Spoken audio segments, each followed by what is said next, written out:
কেমন আছেন সবাই? আশা করি সবাই ভালো আছেন, সুস্থ আছেন। বাংলাদেশের সর্ববৃহৎ online medical platform axis medical স্কুলের পক্ষ থেকে আপনাদের সবাইকে জানাচ্ছি শুভেচ্ছা এবং আমন্ত্রণ জানাচ্ছি আজকে আমাদের লাইভ সেশনে। জার্নি টুয়ার্ডস এক্সিলেন্স এই মূল মন্ত্রকে ভিত্তি করে এগিয়ে চলছে এক্সিস।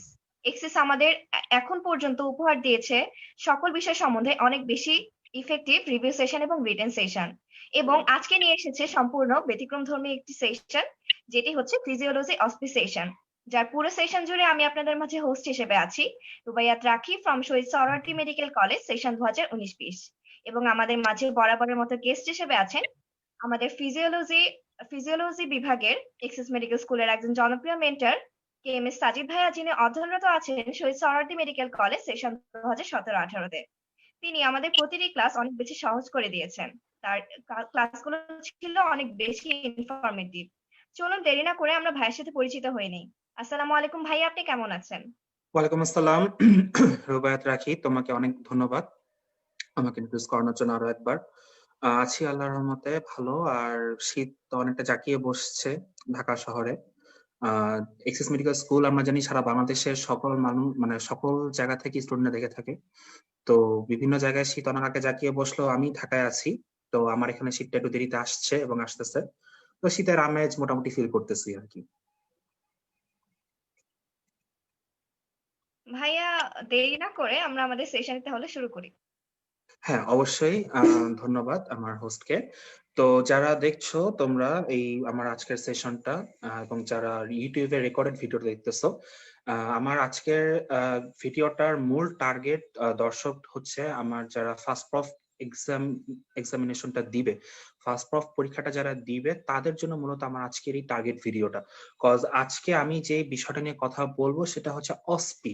হ্যাঁ, আমরা এই যে এতদিন ধরে আমাদের যে এই যে এক্সিস মেডিকেল স্কুলের যে সিরিজটা চললো, এখনো চলতেছে, প্রায় শেষের পথে আমরা। একাডেমিক অংশের আজকে আমাদের এটাই লাস্ট এপিসোড। তো আমি এবং আমার সাথে যিনি আরেকজন ছিলেন, তোমাদের প্রিয় খাদিজা বিন তানোয়ার মিম আপু, আমরা দুজনে মিলে এই যে একাডেমিক যে সেশন গুলা নিলাম, আমাদের মূলত আমাদের কথা বলার ফোকাসটা ছিল রিটেন এবং ভাইভা সেশন নিয়ে আর কি। যে ভাইভা এক্সামটা নিয়েছে, রিটেনে অনেক বেশি মার্ক, দুইটা পেপারে 70-70 করে মার্ক, আর ভাইভার কথা তো ছেড়েই দাও, ভাইভাতে তো মার্ক আছে। তো এই দুইটা এক্সামে সবচেয়ে বেশি মার্ক, এবং এই দুইটা জায়গা ভালো মতো কিভাবে কভার করা যায়, কোন কোন কনসেপ্ট গুলো ক্লিয়ার থাকলে এই জায়গাগুলোতে সমস্যা হবে না, এবং ম্যাক্সিমাম কোশ্চেন তোমাদের কমন ফেলানো যাবে এবং তোমরা উত্তর বলতে পারবা, এবং পরীক্ষার খাতায় রিটেনে কিভাবে উত্তরগুলো প্রেজেন্ট করে দিয়ে আসতে পারলে তোমাদের একটা ভালো একটা পরীক্ষা হবে, সেই ব্যাপারগুলো নিয়ে আমরা দুজনে মিলে চেষ্টা করছি তোমাদের কিছু রিভিউ দিতে এবং কিছু রিটেনের সেশন গুলাতে কিছু দিক নির্দেশনা দিতে। তো আজকে আমার কথা হচ্ছে মূলত আমাদের প্রফ যে পরীক্ষাটা হয় ফিজিওলজি, তো তাতে আমাদের মোটে মাঠে হচ্ছে 4টা ভাগ থাকে। প্রথমে আমাদের রিটার্ন এক্সামটা হয়ে যায়, তোমরা সবাই জানো। দেন হচ্ছে ফিজিওলজিতে সাধারণত একটা দিনই হয়, সেটা ভাইবা। ভাইবার দিনে আমাদের হয় 3টা পরীক্ষা। হ্যাঁ, প্রথমে সকালবেলা হয় হচ্ছে অসপি পরীক্ষা, তারপরে হচ্ছে সবাইকে প্র্যাকটিক্যাল লিখতে বসায় দেয়, তার মধ্যে মধ্যে থেকে টিচাররা হচ্ছে আমাদের ভাইভা কল করে। যে 2টা বোর্ড থাকে ফিজিওলজিতে, একটা হচ্ছে আমার ফার্স্ট বোর্ড, সেকেন্ড বোর্ড ভাগ করা থাকে। কোন বোর্ডে কোন টপিকের ভাইভা হবে সেটা সাধারণত কলেজ ওয়াইজ আলাদা হয়ে থাকে। কোনো কলেজে হয় যে ফার্স্ট পেপারের উপর একটা বোর্ড, সেকেন্ড পেপারের উপর একটা বোর্ড। হ্যাঁ, বা কোনো থাকে কলেজে থাকে যে জোর কার্ড গুলা নিয়ে একটা বোর্ড, বেজোর কার্ড গুলা নিয়ে একটা বোর্ড, এটা ভাগ করা থাকে। তো এই যে জিনিসটা ভাইভাতে, তো ভাইভা নিয়ে তো কথাবার্তা হয়েছেই, মানে যা বলার। তো আর যে সকালে যে পরীক্ষাটা হয় অসপি, হ্যাঁ, অসপি পরীক্ষাটা নিয়ে হচ্ছে আমাদের সবার মধ্যে একটু জল্পনা কল্পনা থাকে যে এখানে মানে কিভাবে, মানে দেখা যায় যে আমরা অনেক পড়াশোনা করতে গিয়ে আসলে অসপিতে যে জিনিসগুলো একটু মানে আলাদাভাবে জানার দরকার, যে টেকনিক্যাল বিষয়গুলা, একটু ছোটখাটো যে ব্যাপারগুলো যেগুলো জানলেই হয়তো মনে করো যে অসপি পরীক্ষাটা অনেক ভালো হতো, কিন্তু সেগুলো আমরা কি চর্চার অভাবে ভুলে যাই। আর দেখা যায় যে ভাইবা পরীক্ষার সময় ভাইবা পড়তে পড়তেই, মানে এলাবোরেটিভ পড়াগুলো পড়তে পড়তে ওই ছোট ছোট জিনিসগুলো খেয়াল থাকে না। কিন্তু আমি বলবো একটা জিনিসই, যে স্টুডেন্টদের অসপিতে চাইলে 40-এ 40 উঠানো যায়। ইট ইজ পসিবল যে অসপিতে তুমি 40-এ 40 উঠাতে পারবা যদি তুমি একটু চালাকি করে কাজগুলা করো। হ্যাঁ, কারণ অসপিতে দেখো আমাদের পরীক্ষার ধরনটা আমরা সবাই জানি মোটামুটি, যে অসপিতে আমাদের 10টা স্টেশন থাকে। হ্যাঁ, প্রত্যেকটা স্টেশনে 4 মার্ক করে। তো কি হয় যে আমাদের অসপিতে সাধারণত 4টা স্টেশন থাকে, আমরা বলি হচ্ছে প্রসিডিউর স্টেশন, যেখানে আমাদের কোন না কোন একটা কাজ করে দেখাতে হয়। এইরকম 4টা স্টেশন থাকে, আমরা সেটাকে বলি প্রসিডিউর স্টেশন। এরপরে একটা স্টেশন থাকে, সেটা হচ্ছে মাইক্রোস্কোপ স্টেশন। ঠিক আছে, মাইক্রোস্কোপ স্টেশনে আমাদের একটা ডাব্লিউবিসি স্লাইডকে ফোকাস করা থাকে। সেই স্লাইডটা কি সেটা আইডেন্টিফাই করতে হয় এবং তার সংক্রান্ত একটা কোশ্চেন অ্যান্সার করতে হয়। নেক্সট একটা সেশন থাকে হচ্ছে আইডেন্টিফিকেশন স্টেশন। সেখানে হচ্ছে আমাদের কোন একটা ইনস্ট্রুমেন্ট রাখা থাকে, সেই ইনস্ট্রুমেন্টটা কি আইডেন্টিফাই করতে বলা হয় এবং সেটা হয়তো ইউজ লিখতে বলা হয় সাধারণত। এই হলো 6টা। নেক্সট 4টা স্টেশন থাকে হচ্ছে আমাদের কোশ্চেন স্টেশন, আমরা বলি অসপি কোশ্চেন স্টেশন। সেখানে একটা মোটামুটি থাকে কাইমোগ্রাফ নামে একটা জিনিস, যেটা আমি একটু পরে বলবো। আর 3টার মধ্যে একটা হয়তো ম্যাথ থাকে। আরেকটা তোমার স্টেশন থাকে হচ্ছে রিএজেন্ট নিয়ে কোনো কোশ্চেন থাকে। আর একটা কোশ্চেন হচ্ছে তোমার মোটামুটি তুমি যদি থিওরি ভালো মতো পড়ো, কোশ্চেনটা কোন পাবো, এটা আইদার কোনো ডিফারেন্স, আইদার কোনো কোশ্চেন এক্সাম্পল, হ্যাঁ সংজ্ঞা উদাহরণ, আইদার কোনো চার্ট ভিত্তিক কোশ্চেন, তো এরকম কিছু থাকে। তো এই মোটামুটি 10টা স্টেশনে কি থাকবে, অসপি এমন একটা পরীক্ষা যেখানে তুমি হল অসপিতে তোমার পরীক্ষার হলে ঢোকার আগে তুমি কোশ্চেন গুলা জানো যে কি আসবে। এটা এমন একটা পরীক্ষা, তো তুমি যে যাতে করে কোশ্চেন গুলা জানো কি আসবে, সেই জিনিসটা নিয়ে আমার আজকে আলোচনা। তো আমি আজকে পুরো সেশনটা একটু আলাদা ভাবে নিব, অন্যান্য দিনের মতো আজকে আমার ওইসব একাডেমিক গদ বাঁধা নিয়ম আমি কথাবার্তা বলবো না। তো ফার্স্টে আমি হচ্ছে যে যেভাবে আজকে আমি এপিসোডটা নিব, যে আমি ফার্স্টে প্রসিডিওর স্টেশন গুলা নিয়ে বলে যাব, যে কোন কোন প্রসিডিওর গুলা সাধারণত স্টেশনে থাকে সেগুলা নিয়ে একটু টেকনিক্যাল কথাবার্তা টিপস দিব। আর ওই প্রসিডিওর স্টেশন সংক্রান্ত যে অসপি কোশ্চেন গুলা রিটেনে আসে, সেই কোশ্চেন গুলা নিয়ে আমি একটু কথা বলবো। এইভাবে হচ্ছে আমি মানে পুরো ইয়েটা কভার করবো আর কি। তো প্রথমে আমি হচ্ছে একটু মানে পেছন থেকে আসি। আমি ফার্স্টে হচ্ছে যে একটা আমাদের স্টেশন থাকে যে ইনস্ট্রুমেন্ট আইডেন্টিফিকেশন স্টেশন। ঠিক আছে, যে আমাদের কোনো না কোনো একটা ইনস্ট্রুমেন্ট দেওয়া থাকবে, সেই ইনস্ট্রুমেন্টটা আমাদেরকে আইডেন্টিফাই করতে হবে এবং তার কি ইউজ লিখতে বলা হবে। ঠিক আছে, তো সেটা নিয়ে যদি একটু আমি বলি যে কি থাকে সাধারণত এখানে, মূলত কোন কোন ইনস্ট্রুমেন্ট নিয়ে আমাদের একটা দেখা যায় যে একটা বাক্সে আমাদের ইনস্ট্রুমেন্টটা রাখা থাকে এবং পাশে একটা পেপার স্লিপে কোশ্চেন দেওয়া থাকে। তো এখন এখানে অনেক রকমের আমাদের ইনস্ট্রুমেন্ট ফিজিওলজিতে আমরা ইউজ করি। হ্যাঁ, যেমন আমি যদি স্টার্ট করি সাহালিস হিমোগ্লোবিনোমিটার, তারপরে আছে হচ্ছে আমার RBC pipette, WBC pipette, Westergren tube, Wintrobe tube. এগুলা হচ্ছে আমার একদম কমন, এগুলা হচ্ছে আমার একদম ফিজিওলজির সাথে একেবারে ওতপ্রোতভাবে জড়িত ইনস্ট্রুমেন্ট। তারপরে তোমার হিমোসাইটোমিটার আছে, হিমোসাইটোমিটার।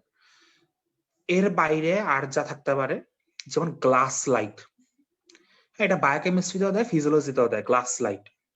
তারপরে হচ্ছে 5cc সিরিঞ্জ। 5cc সিরিঞ্জ সাধারণত বায়োকেমিস্ট্রিতে বেশি দেয়, তবে ফিজিওলজিতে দিয়ে দিলে করা কিছু নাই, থাকতে পারে 5cc সিরিঞ্জ। তো মোটামুটি ভাবে এই যে জিনিসগুলা বললাম। আর হচ্ছে তোমার মেজারিং পিপেট, মাউথ পিপেট বা মেজারিং পিপেট। তো এই যে জিনিসগুলো ইনস্ট্রুমেন্ট, এই ইনস্ট্রুমেন্ট গুলাই মূলত এর মধ্যে থেকে যে কোনো একটা হচ্ছে আমার স্টেশনে থাকবে। সাধারণত মানে পরীক্ষা যদি সহজ হয় তাহলে সাহালিস হিমোগ্লোবিনোমিটার, আরবিসি পিপেট, ডাব্লিউবিসি পিপেট, এই 3টার মধ্যে একটা আসে, অথবা তোমার গ্লাস লাইট, এই 4টার থেকেই একটা চলে আসে সাধারণত। তবে যদি একটু মানে কঠিন করে দেন ইএসআর টিউব, মানে ওয়েস্টার গ্রিন টিউব বা উইন্ট্রপ টিউব, এগুলার একটা দিবে। এর মধ্যে থেকেই মনে করো যে কমন। এর বাইরে হিমোসাইটোমিটার সাধারণত কমন না, দেয় না অত, বাট দেওয়ার মতো একটা ইনস্ট্রুমেন্ট বলে রাখলাম।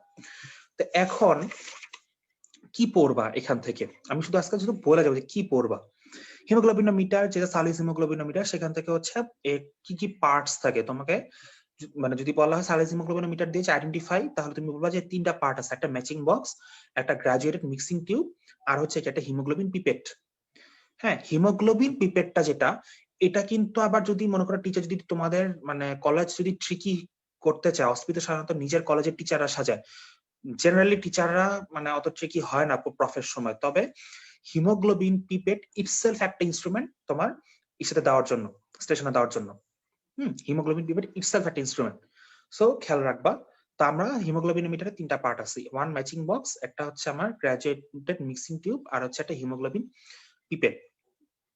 আচ্ছা, এখন যদি তোমার হিমোগ্লোবিন পিপেটটা কি? হিমোগ্লোবিন পিপেটটা হচ্ছে একটা গ্লাস ক্যাপিলারি টিউব, যার একটা এন্ড হচ্ছে পয়েন্টেড থাকে, আর একটা এন্ড হচ্ছে একটা রাবার টিউব থাকে, যে রাবার টিউবটা দিয়ে টেনে আমরা হচ্ছে ব্লাডটা আলটিমেটলি নেই আর কি। তো এর হিমোগ্লোবিন পিপেটের একটাই মার্ক আছে, 20 একটা মার্কিং থাকে, 20 দেখানো একটা মার্কিং থাকে, এটা একটাই মার্কিং আছে, এটা হচ্ছে আইডেন্টিফিকেশন পয়েন্ট। হিমোগ্লোবিনোমিটারের ফাংশন যদি জিজ্ঞেস করে আমরা কি বলবো? হিমোগ্লোবিনোমিটার দিয়ে আমরা হিমোগ্লোবিন এস্টিমেশন করি। হিমোগ্লোবিন এস্টিমেশন করি, কোন একটা স্যাম্পল অফ ব্লাডে হিমোগ্লোবিন এস্টিমেশন করি, সিম্পল। হিমোসাইটোমিটার যদিও কমন না, এটা বলবা যে এই তোমার হিমোসাইটোমিটারের যে মধ্যখানটা, এটাকে ফার্স্টে হচ্ছে 3/3 তোমার স্কোয়ারে ভাগ করা হয়, দেন প্রত্যেকটা স্কোয়ারকে আবার হচ্ছে তোমার 4/4 ভাগ করা হয়, আর সেন্ট্রাল যে স্কোয়ারটা, সেন্ট্রাল স্কোয়ারটাকে 5/5 ভাগ করা হয়। তো এই জিনিসগুলো লিখবা। ইউজ কি? ইউজ হচ্ছে RBC, WBC, platelet count use, এগুলোতে ইউজ করা হয়। ডাব্লিউবিসি টোটাল কাউন্ট টিসি, আর আরবিসি প্লাটিলেট কাউন্ট ইউজ করা হয়। হ্যাঁ, তারপর হচ্ছে প্লুরাল সেরেব্রোস্পাইনাল ফ্লুইডে সেল কাউন্টে ইউজ করা হয়। তো এগুলা মোটামুটি ভাবে হিমোসাইটোমিটারের কথা। হিমোসাইটোমিটার বেশি কমন না। আমরা একটু কথা বলবো আরবিসি পিপেট আর ডাব্লিউবিসি পিপেট, এই দুইটা জিনিস নিয়ে। দেখো, আরবিসি পিপেট, ডাব্লিউবিসি পিপেট দুইটা দেখবা যে দুইটা জিনিস দেখতে অলমোস্ট একই রকম, অলমোস্ট একই রকম। তোমাকে চিনতে হবে যে এটা কি আরবিসি পিপেট না ডাব্লিউবিসি পিপেট। আরেকটা যেটা প্যাচ লাগে সেটা হচ্ছে আমরা আরবিসি পিপেটের সাথে হিমোগ্লোবিন পিপেটের প্যাচ খাওয়াই। হ্যাঁ, এই দুইটা হচ্ছে ভুল করা যাবে না। দেখো, আরবিসি আর ডাব্লিউবিসি পিপেটটা যেটা, এটার মধ্যে হচ্ছে তোমার একটা কমন জিনিস আছে, সেটা হচ্ছে একটা শ্যাফট থাকবে, একটা বাল্ব থাকবে, আর হচ্ছে একটা রাবার টিউব থাকবে। যেই পিপেটে রাবার টিউব নাই, ওইটা কখনোই আরবিসি বা ডাব্লিউবিসি পিপেট হতে পারবে না। ওইটা তাহলে অবশ্যই দেখা যাবে, যদি রাবার টিউব ওয়ালা কোনো পিপেট দেয় তাহলে বুঝতে হবে এটা হচ্ছে হিমোগ্লোবিন পিপেট। আর রাবার টিউব ওয়ালা পিপেট দিছে, মাঝখানে ডাইরেক্ট একটা বাল্বের মতো আছে, সেই বাল্বে একটা বিড আছে, কাচের ছোট্ট একটা গোলের মতো বিড আছে, সেটা আইদার রেড বিড হতে পারে অথবা কি হোয়াইট বিড হতে পারে। তাহলে হচ্ছে আমার সেটা আইদার আরবিসি অথবা কি ডাব্লিউবিসি পিপেট। এখন আরবিসি পিপেটের স্পেসিফিক মার্কিং কি অলরেডি বলে ফেললাম, যে আমার এই পিপেটের একটা শ্যাফট আছে, একটা বাল্ব আছে, আর একটা হচ্ছে কি রাবার টিউব আছে। বাল্বের মধ্যে একটা ফ্রিলি রোলিং রেড বিড আছে। আর আরবিসি পিপেটের মার্কিং কি? মার্কিং হচ্ছে 0.51 আর হচ্ছে কি 101, 0.51 আর হচ্ছে কি 101। তো এই হচ্ছে আমার মোটামুটি ভাবে আরবিসি পিপেটের ক্যারেক্টারিস্টিক ফিচার, আইডেন্টিফিকেশন পয়েন্ট। আর আরবিসি পিপেট দিয়ে আমরা কি মাপি? মজাটা হচ্ছে ইউজটা কিন্তু অনেক ইম্পর্টেন্ট। কারণ কি, আরবিসি পিপেটে আমরা আরবিসি কাউন্ট যে মাপি, এটা তো সবাই জানি। Leukaemia, in case of leukaemia আমরা টোটাল ডাব্লিউবিসি কাউন্টটা মাপি আর প্লাটিলেট কাউন্টটা মাপি। মানে এইগুলা মাপতে আমরা হচ্ছে আরবিসি পিপেট ইউজ করি। হ্যাঁ, WBC count, in case of leukemia আর প্লাটিলেট কাউন্ট, এগুলো সবগুলো মাপতে কি আমরা আরবিসি পিপেট ইউজ করি। এই হচ্ছে মোটামুটি ভাবে। আর ডাব্লিউবিসি পিপেট দেখতে একই রকম প্রায়, যে শ্যাফট আছে, বাল্ব আছে, আমার রাবার টিউব আছে। পার্থক্যটা হচ্ছে বাল্বে যে বিটটা আছে ওটা কালার হচ্ছে হোয়াইট, বাল্বে যে বিটটা আছে ওটা কালার হচ্ছে কি হোয়াইট। আর মার্কিং, মার্কিং হচ্ছে 0.51 আর হচ্ছে কি 11, 0.51 আর হচ্ছে 11, এই হচ্ছে আমার মার্কিং। ঠিক আছে। আর ফাংশন, আমরা ফাংশনটা তো বললাম যে টোটাল ডাব্লিউবিসি কাউন্ট, তারপরে টোটাল প্লাটিলেট কাউন্টটা ইউজ করতে আমরা ডাব্লিউসি পিপেটটা ইউজ করি। হ্যাঁ, তারপরে আমরা প্লুরাল ফ্লুইড সেরেব্রোস্পাইনাল ফ্লুইডের টোটাল সেল কাউন্ট আমরা ইউজ করি, body cell count in body fluid such as আমার প্লুরাল ফ্লুইড আর সেরেব্রোস্পাইনাল ফ্লুইড, এগুলোতেও আমরা কি ইউজ করি। তো এই হচ্ছে মোটামুটি ভাবে আমার পিপেট নিয়ে কথাবার্তা বললাম। লাস্টলি আমরা কথা বলবো হচ্ছে ওয়েস্টার গ্রিন আর উইন্ড্রপ টিউব নিয়ে। দেখো, ওয়েস্টার গ্রিন, আমরা পুরো নামটা হচ্ছে ওয়েস্টার গ্রিন ইএসআর টিউব, নামটা কিন্তু সুন্দর করে লিখতে হবে আমাদের যদি থাকে। তো কিভাবে চিনবো? চিনবো হচ্ছে দেখো, এটা লং ন্যারো একটা গ্লাস টিউব, যার 2 এন্ডই ওপেন, বোথ এন্ডস যার open.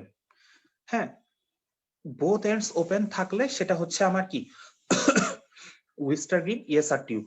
Oyster green ESR tube, both end হচ্ছে ওপেন এবং রাউন্ডেড। হ্যাঁ, আর বোথ এন্ডই ওপেন কিন্তু একটা এন্ড হচ্ছে পয়েন্টেড। হ্যাঁ, কোনো রাবার টিউব নাই। বোথ এন্ড ওপেন, কোনো রাবার টিউব নাই, একটা এন্ড হচ্ছে পেন্সিলের মতো চোখা, ওইটা হচ্ছে মাউথ পিপেট। ঠিক আছে, ওটা হচ্ছে মেজারিং পিপেট বা মাউথ পিপেট। মেজারিং পিপেটই বলা সাধারণত। তো মেজারিং পিপেট এটা এনডি অন, একটা সেকেন্ড, 2 এনডি হচ্ছে অন এবং একটা সেকেন্ড আমাকে একটু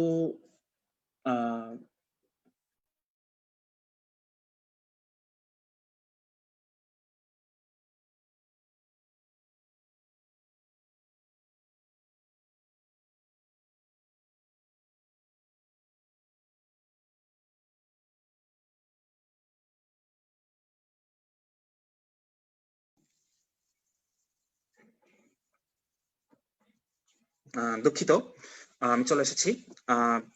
যেটা বলতেছিলাম যে 2 এনডি অন 2 এনডি রাউন্ডে, সেটা হচ্ছে আমার ওয়েস্টার্ন গ্রিন ইএসআর টিউব। আরো কি আছে ওয়েস্টার্ন গ্রিন ইএসআর টিউবে? যে ওয়েস্টার্ন গ্রিন ইএসআর টিউবে আমার মার্কিংটা খেয়াল করতে হবে যে উপর থেকে নিচের দিকে, নিচের দিকে 0 থেকে আমার 20 পর্যন্ত মার্কিং করা আছে। 0 থেকে 20 পর্যন্ত মার্কিং করা আছে এবং এই 0 থেকে 20 পর্যন্ত মার্কিং এর টোটাল আমার যে ভলিউমটা হচ্ছে 2 ml। টোটাল ভলিউমটা হচ্ছে আমার 2 ml। ঠিক আছে, তো এই হচ্ছে মোটামুটি ভাবে আমার ওয়েস্টার্ন গ্রিন ইএসআর টিউবের হচ্ছে যে মার্কিং, আইডেন্টিফিকেশন আর ইউজ কি। ইউজ হচ্ছে আমরা ওয়েস্টার্ন গ্রিন ইএসআর টিউব দিয়ে আমরা নামের মধ্যেই পরিষ্কার ফাংশন যে আমরা ইএসআর এরিথ্রোসাইট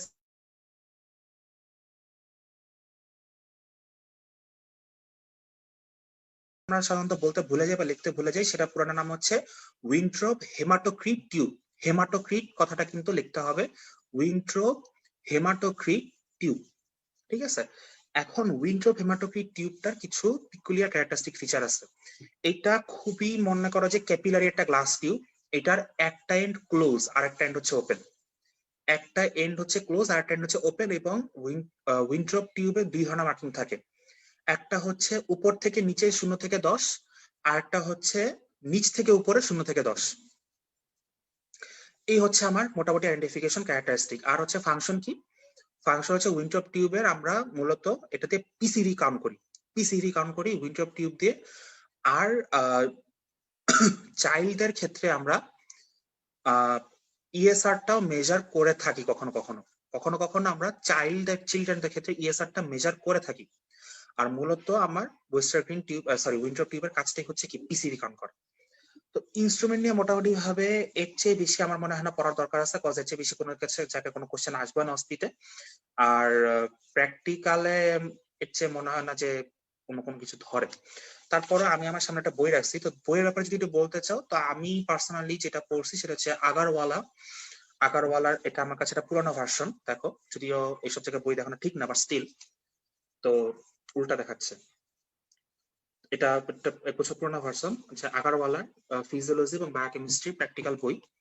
তো এই বইটা থেকে তোমরা দেখতে পারো মোটামুটি ভাবে। আমিও তোমাদের এই বই থেকে সাজেশন দিচ্ছি, তো এইটা দেখলে মোটামুটি ভাবে হয়ে যাবে আর কি। তো এই হচ্ছে আমার ইনস্ট্রুমেন্ট নিয়ে কথাবার্তা গেল। এখন হচ্ছে আমি কথা বলবো একটু আমাদের আরেকটা যে আমাদের 4টা যে কোশ্চেন স্টেশন থাকে, কোশ্চেন স্টেশনের একটা স্টেশনে আছে আমার রিয়েজেন্ট নিয়ে কোশ্চেন থাকে। রিয়েজেন্ট নিয়ে কোশ্চেন থাকে, যে কোনো না কোনো রিয়েজেন্ট থেকে কোনো না কোনো কোশ্চেন থাকে।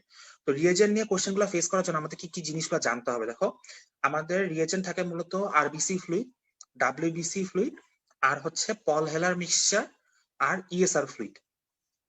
মোটামুটি ভাবে এই 4টা পড়লেই একটা আসবে, এটা মানে কনফার্ম, এটা নিয়ে কোনো মানে মিস নেই।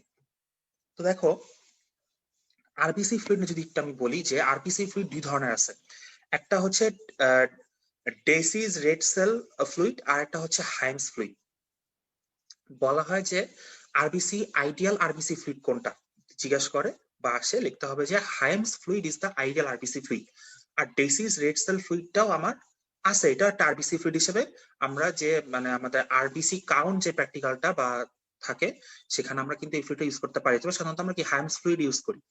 তো এখন যদি আমার কোশ্চেন থাকে যে রাইট ডাউন দ্য মানে ingredients or composition of the following, লেখে তোমার যে কোনো 2টা রিয়েজেন্টের নাম দেওয়া থাকবে, আইদার আরবিসি ফ্লুইড পল হেলার মিক্সচার, অথবা ডাব্লিউবিসি ফ্লুইড পল হেলার মিক্সচার, অথবা আরবিসি ফ্লুইড ইএসআর ফ্লুইড। এভাবে তোমার আরবিসি আর ডাব্লিউবিসি সাধারণত একসাথে আসে না, আরবিসি ডাব্লিউবিসি থেকে একটা পাবা, আর পল হেলার মিক্সচার অথবা ইএসআর থেকে একটা থাকবে, সাধারণত 2টা থাকে ন্যাচারালি। তো আরবিসি ফ্লুইডটা আমরা যদি কোনো কথা লেখা না থাকে, আমরা হাইমস ফ্লুইডের কম্পোজিশনটাই লিখবো সাধারণত। তো হাইমস ফ্লুইডটা কি? হাইমস ফ্লুইডটা হচ্ছে আমার সোডিয়াম ক্লোরাইড 0.50 গ্রাম, সোডিয়াম সালফেট 2.50 গ্রাম, মার্কারি ক্লোরাইড 0.25 গ্রাম, মার্কিউরি ক্লোরাইড 0.25 গ্রাম, আচ্ছা ডিস্টিল ওয়াটার 100 ml। এই নিয়ে আমার মোটে হাইমস ফ্লুইড। তো এটা মুখস্থ করতে হবে, জানি মুখস্থ থাকে না, এটা সাধারণত অস্পিতে ঢোকার দিন তোমার সকালে সকালে পরীক্ষার হলে যাবা, গিয়ে হলে বসে এগুলো একটু দেখে নিবা, বুঝছো? কারণ এগুলা মানে আগে দেখে আগে পরে হাজার কোনো লাভ নেই, ঠিক আছে? আর ডাব্লিউবিসি ফ্লুইডের আরেক নাম হচ্ছে টার্কস ফ্লুইড। ডাব্লিউবিসি ফ্লুইডের আরেক নাম হচ্ছে টার্কস ফ্লুইড। এর কম্পোজিশন কি? এর কম্পোজিশন হচ্ছে glacial acetic acid 2 ml, methylene 1% methylene blue 1 থেকে 2 ড্রপ, আর ডিস্টিল ওয়াটার 98 ml। এই নিয়ে হচ্ছে আমার ডাব্লিউবিসি ফ্লুইড আর হচ্ছে কি টার্কস ফ্লুইড।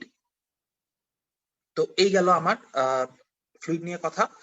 আর হচ্ছে পল হেলার মিক্সচারে যদি আসি, পল হেলার মিক্সচারটা এটা ইউজ করা হয়েছে পিসিভি কাউন্টে। পিসিভি কাউন্টটা মানে পরীক্ষাটা করার সময় ব্লাডের সাথে আমার যে অ্যান্টিকোয়াগুলেন্টটা মিক্স করা হয় সেটা হচ্ছে পল হেলার মিক্সচার। তো সেটা কি হয়, সেটা পল হেলার মিক্সচারকে বলা হয় ডাবল অক্সালেট। কেন? যে দেখো এখানে দুইটা অক্সালেট থাকে, একটা হচ্ছে অ্যামোনিয়াম অক্সালেট আর হচ্ছে কি পটাশিয়াম অক্সালেট, 3:2 প্রপোর্শনে, মানে 3 অনুপাত অ্যামোনিয়াম অক্সালেট আর 2 অনুপাত হচ্ছে পটাশিয়াম অক্সালেট। অ্যামাউন্টটা কি? অ্যামাউন্টটা হচ্ছে 1.2 gram of ammonium oxalate and 0.8 gram of potassium oxalate. এটাকে আমার মিক্সচার করা হবে 100 ml ডিস্টিল ওয়াটারের মধ্যে। তো আমার পলহেলা মিক্সচার তৈরি হবে। এবং তোমার হচ্ছে যে অনেক সময় এটা আর আমার থাকবে হচ্ছে ইএসআর ফ্লুইড। ইএসআর ফ্লুইডটা কি? 3.8% সোডিয়াম সাইট্রেট। 3.8% সোডিয়াম সাইট্রেট, এটা হচ্ছে আমার কি ইএসআর ফ্লুইড। এটা আমাদের ইএসআর এস্টিমেশনের সময় ব্লাডের সাথে আমরা যে অ্যান্টিকোয়াগুলেন্টটা মিশাই সেটা হচ্ছে কি আমার ইএসআর।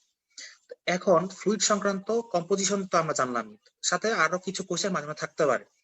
যেমন এই যে হাইমস ফ্লুইডটা বললাম বা আরবিসি ফ্লুইড, এই আরবিসি ফ্লুইডের কম্পোজিশনে যে ম্যাটেরিয়াল গুলো আছে এইগুলার কার কি কাজ? হ্যাঁ, তো বলে যে mention the functions of Hayem's fluid, mention the function of Hayem's fluid. থাকতে এমন হইলো কোশ্চেনটা যে mention the composition of Hayem's fluid and its function. তো কি লিখবা তুমি? যে সোডিয়াম ক্লোরাইড আর সোডিয়াম সালফেট হচ্ছে আইসোটনিসিটি প্রোভাইড করে। এতে করে আরবিসি যে সেলগুলা মানে আরবিসি সেলগুলা কোনো শ্রিঙ্কেজ বা সোয়েলিং হয় না, এর সাইজ এন্ড শেপ ঠিক থাকে। প্লাস হচ্ছে আমার সোডিয়াম সালফেট নিজে একটা অ্যান্টিকোয়াগুলেন্ট, সোডিয়াম সালফেট নিজে একটা অ্যান্টিকোয়াগুলেন্ট, সো সে ব্লাড ক্লট হতে দেয় না। এবং আরবিসি, যেহেতু আমরা আরবিসি কাউন্ট নিয়ে কাজ করব, তো এখন যদি ব্লাড ক্লট হয় তাহলে আমরা জানি যে আরবিসি থেকে রোলো ফর্মেশন হয়, যে একটার উপর আরেকটা আরবিসি জমে একটা মানে কয়েন গুচ্ছের মতো তৈরি করে, তো ওইটা ফর্ম হইতে দেয় না। মার্কারি ক্লোরাইড যেটা, সে হচ্ছে একটা অ্যান্টি মাইক্রোবিয়াল এবং অ্যান্টি ফাঙ্গাল এজেন্ট। তো কি হয় যে আমরা তো আরবিসি কাউন্টের ক্ষেত্রে ব্লাডটাকে নিয়ে দীর্ঘ সময় ধরে কাজ করতে হয়, এতে করে আরবিসির মধ্যে যাতে কোনো বাইরের কোনো মাইক্রো অর্গানিজম বা ফাঙ্গাল অর্গানিজমের গ্রোথ যাতে না হয় সেটা সে কি প্রিভেন্ট করে। ঠিক আছে, তো এই হচ্ছে মোটামুটি ভাবে আমার কাজ। আর টার্কস ফ্লুইডের যদি তোমার কথাটা একটু বলি, যে দেখা যায় যে ডাব্লিউবিসি কাউন্টে যখন আমরা করার সময় টার্কস ফ্লুইড ইউজ করি কোনো আরবিসি থাকে না। তো এটার কারণ কি?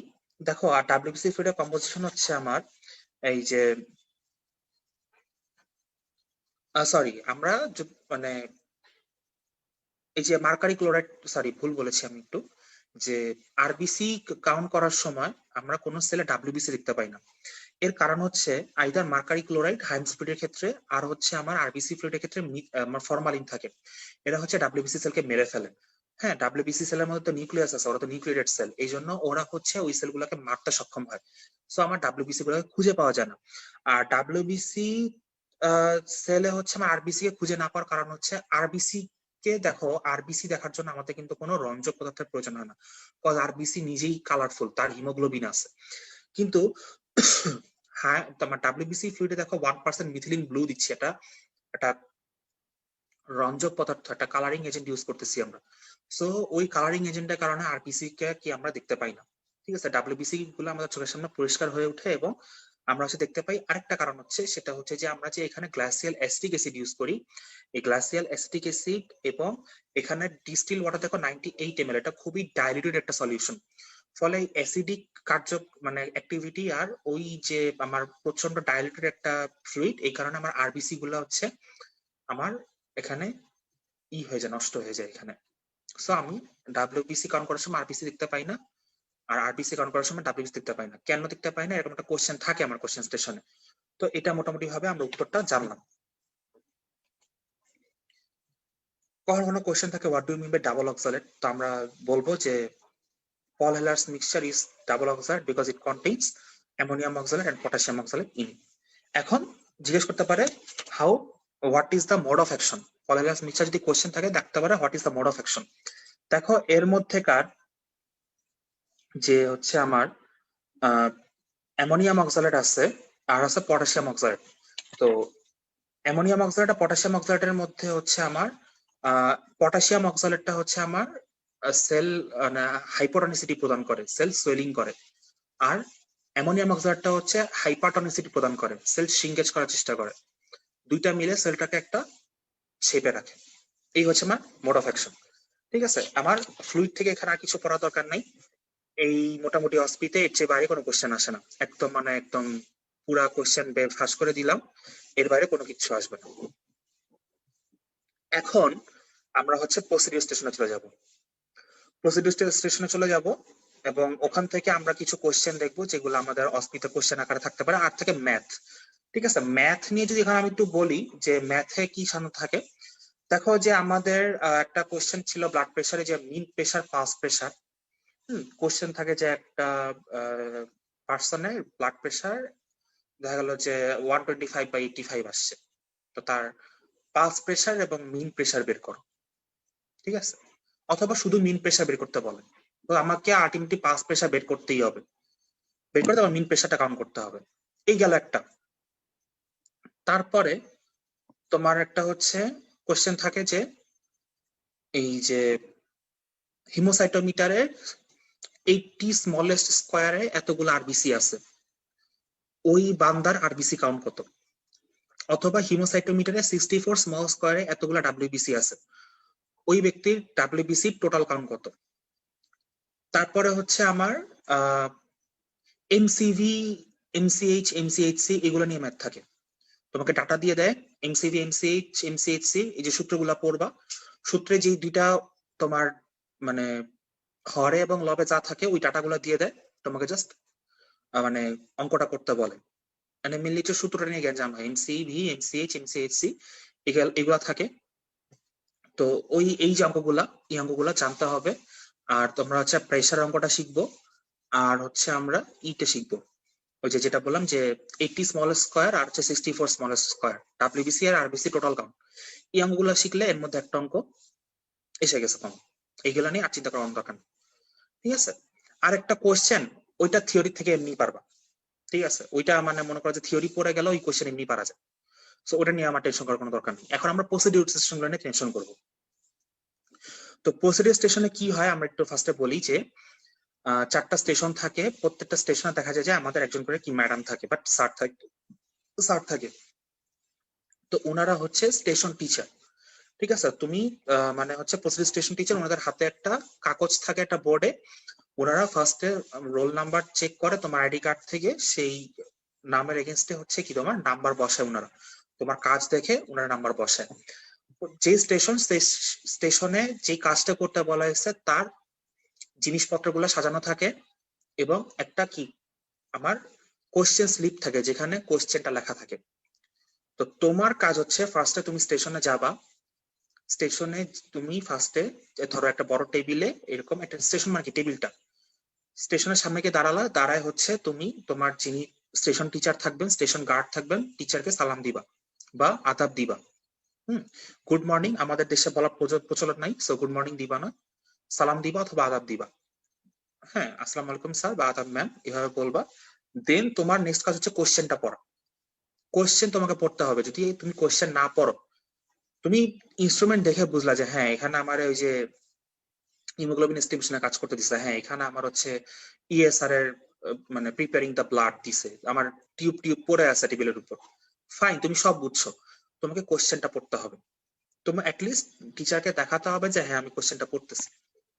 কোশ্চেনটা 1 সেকেন্ডে পড়ে ফেললা, 2 সেকেন্ডে পড়ে ফেললা, দেন হচ্ছে তুমি তোমার কাজ শুরু করবা। ঠিক আছে, এখন যে কাজ, তারপরে তোমার কাজের ধরন বুঝে যে কোশ্চেন সেই অনুপাতে কাজ। এখন ফার্স্টে আমি তোমাকে এস্টিমেশন অফ হিমোগ্লোবিন নিয়ে বলি। তো এস্টিমেশন অফ হিমোগ্লোবিনে যদি অস্পিড প্রসিডিউর স্টেশন থাকে কি করতে বলে, তোমাকে হচ্ছে ব্লাডটা প্রিপেয়ার করা পর্যন্ত বলে। তোমার কোশ্চেন থাকে যে প্রিপেয়ার দ্য সলিউশন আর prepare the blood for haemoglobin estimation. তোমার ওখানে একটা বিশাল একটা মানে মনে করো টেস্ট টিউব থাকবে ব্লাড ভরা। তোমার কাছে কি কি তা থাকবে, তোমার কাছে একটা মানে সালিস হিমোগ্লোবিন মিটারের যা যা দরকার সবই থাকবে। তোমার একটা ম্যাচিং বক্স থাকবে, তোমার গ্রাজুয়েটেড টিউবটাও থাকবে, অনেকগুলা গ্রাজুয়েটেড টিউব থাকবে, আর হচ্ছে আমার অনেকগুলা কি হিমোগ্লোবিন পিপেটও থাকবে। ঠিক আছে, হিমোগ্লোবিন পিপেটও থাকবে, আর হচ্ছে ওখানে কি থাকবে, কটনও থাকবে। ঠিক আছে, কটনও থাকবে।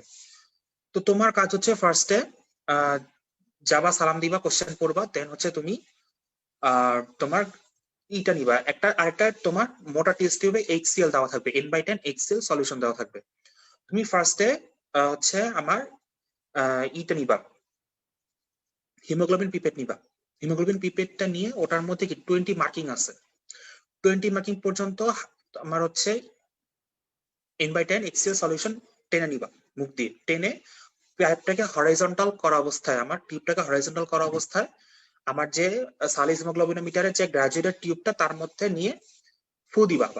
ফু দিলে আমার অ্যাসিডটা কি পড়ে যাবে, টিউবে পড়ে যাবে। বাস রেখে দিলা।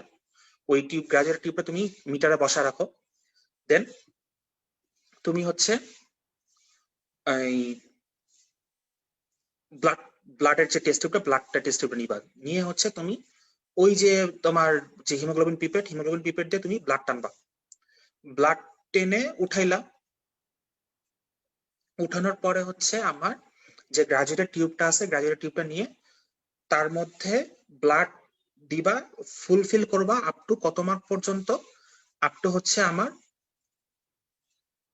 এই যে লাল দাগের 20 সেন্টিমিটার পর্যন্ত, লাল দাগের 20 মার্ক পর্যন্ত। আমার যে গ্রাজুয়েটেড টিউবটা আছে সালিস হিমোগ্লোবিন তার 20 মার্কিং পর্যন্ত তুমি ব্লাড ফিল আপ করবা। ব্লাড ফিল আপ করার পর তোমার ওখানে একটা স্টিয়ারার থাকে, একটা নাড়ানি থাকে, স্টিরার থাকে, ওইটা দিয়ে তুমি ওই গ্রাজুয়েট ইয়েটার মধ্যে, টিউবটার মধ্যে নিয়ে এটা একটু ছোট করে আস্তে করে নাড়া দিবা। নাড়া দিয়ে তুমি সালিস হিমোগ্লোবিনোমিটারের ম্যাচিং বক্সটার মধ্যে বসাবা, বসে ম্যাডামকে দেখাবা যে তুমি সেট আপটা করছো। এই হচ্ছে তোমার প্রসিডিউর স্টেশন অসপি। তো এইগুলার জন্য এই প্রত্যেকটা ধাপের জন্য কিন্তু নাম্বার আছে। হ্যাঁ, কোনোটা ধাপ সম্পূর্ণ না করলে কিন্তু নাম্বার পাবা না। প্রত্যেকটা ধাপ যেন এভাবে ক্লিয়ারলি হয়, চাইলে খাতায় লিখে রাখতে পারো যে আমার এটা আসলে আমি এটার পরে এটা, এটার পরে এটা, এটার পরে এটা, এইভাবে অস্পিতা করবো। ঠিক আছে, প্র্যাকটিক্যালে প্যারা নেই, প্র্যাকটিক্যালে অফুরন্ত সময় আছে।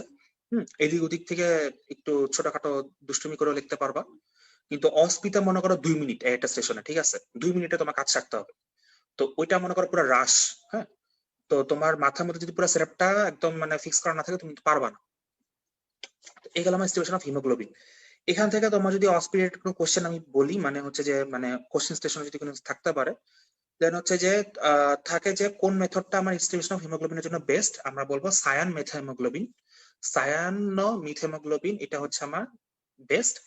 তারপর হচ্ছে N/10 HCl কেন ইউজ করা হয়, এটা করা হচ্ছে অ্যাসিড হেমাটিন ফরমেশনের জন্য। আমার আরপিসিটাকে ব্রেকডাউন করে হিমোগ্লোবিনটা বের হয়, হিমোগ্লোবিনটা অ্যাসিডের সাথে মিলে অ্যাসিড হেমাটিন তৈরি করে। তো আমরা যেটা মাপি ওটা মূলত অ্যাসিড হেমাটিনটা মাপি। তো এই জন্য আমার ইনভার্টেল হাইড্রোক্লোরিক অ্যাসিড ইউজ করা হয়। কেন হাইড্রোক্লোরিক অ্যাসিডের পরিবর্তে অন্য অ্যাসিড গুলো নাইট্রিক বা সালফিক অ্যাসিড কেন ইউজ করা হয় না, ওরা হিমোগ্লোবিনকে অক্সিডাইজ করে ফেলতে পারে, এই কারণে ইউজ করা হয়। মোটামুটি ভাবে এর বাইরে অন্য কোনো কোশ্চেন নাই এখান থেকে। এরপরে আমরা হচ্ছে করব আরবিসি টোটাল কাউন্ট আর ডাব্লিউবিসি টোটাল কাউন্টের অস্পিটা দেখবো, যে আমার কোশ্চেনটা মিলি যেটা থাকে, যে কোশ্চেনে থাকে prepare the blood for total count of RBC আর টোটাল কাউন্ট অফ ডাব্লিউবিসি, দুইটা প্রসিডিউরই সেম, খালি আমার প্রিপেয়ারটা আলাদা। কি করব, ফার্স্টে হচ্ছে আমার ওখানে একটা হচ্ছে আরবিসি পিপেট থাকে, অথবা ডাব্লিউবিসি পিপেট থাকে। আরবিসি পিপেট হলে আরবিসি ফ্লুইডটা যেটা হাইম স্পিড দেওয়া থাকে, আর ডাব্লিউবিসি হলে টার্ক স্পিড দেওয়া থাকে, আর হচ্ছে আমার একটা জারে ব্লাড মানে একটা বড় টেস্ট টিউবে ব্লাড থাকে। তো এখন আমার এখানে টানাটানির খেলা। ফার্স্টে আমার আরবিসি পিপেট আর ডাব্লিউবিসি পিপেটটা নিব, নিয়ে হচ্ছে আমরা ওটাকে তুলা দিয়ে একটু মুছে নিলাম, মুছে নিয়ে হচ্ছে আমার যে ব্লাডটা থাকবে, ব্লাডটার মধ্যে আরবিসি পিপেটটাকে ঢুকে আমরা ব্লাড টানবো আপ টু কতটুকু, আপ টু হচ্ছে 0.5 মার্কিং পর্যন্ত। ওটা ভিতরে একটা ক্যাপিলারি একটা জায়গা থাকে, 0.5 মার্কিং পর্যন্ত ব্লাডটা উঠবে। উঠানোর পরে আমরা মুখ দিয়ে তো টানবো, টানার পরে আমার যে আরবিসি পিপারটাকে হরাইজন্টালি রাখবো। হরাইজন্টালি রেখে আমরা হচ্ছে ব্লাডটাকে ব্লাডের জায়গায় রেখে দিব। এরপরে আমরা আরবিসি ফ্লুইড বা ডাব্লিউবিসি ফ্লুইডটা নিব। ফ্লুইডটা নিয়ে রাবার পাইপ মুখে ধরা অবস্থায় ওখানে টাচ করাবো। টাচ আরবিসি ফ্লুইড বা ডাব্লিউবিসি ফ্লুইডে টাচ করানোর আগে আমরা যে আমাদের হাতে তুলা থাকবে টেবিলে, সেই তুলা দিয়ে আমরা আরবিসি পিপারটাকে একটু মুছে নিব, যাতে আমরা ফ্লুইডের মধ্যে ডোবানোর সময় ফ্লুইডের মধ্যে যেন ব্লাড লেগে না যায়। তো আমরা পেপারটাকে মুছে নিলাম এক টান দিয়ে, দেন হচ্ছে আমরা ফ্লুইডের মধ্যে নিব। ফ্লুইডটার মধ্যে নিয়ে আমরা আপ টু একদম হাইয়েস্ট যে মার্কটা আছে আরবিসির জন্য 101 মার্কিং পর্যন্ত ফ্লুইড টেনে নিব, আর আমাদের ডাব্লিউবিসির জন্য 11 মার্ক পর্যন্ত ফ্লুইড টেনে নিব। তো এই হচ্ছে মোটামুটি ভাবে আমাদের মানে টানাটানি শেষ। এরপরে হচ্ছে আমরা পাইপটা মুখ থেকে বের করে টিউব আমরা পিপারটার চারিপাশে একটা গিট মারবো। গিট মেরে আমরা এইভাবে ডাইলেশন করব। ডাইলেশন করে ম্যাডামকে বলবো যে the fluid is ready. Ready বলে আমরা ওখানে একটা বড় জার থাকে, ডিসকার্ডিং জারে টিউবটা ফেলে দিব। এই হচ্ছে মোটামুটি ভাবে আমার অসপিস্টেশন।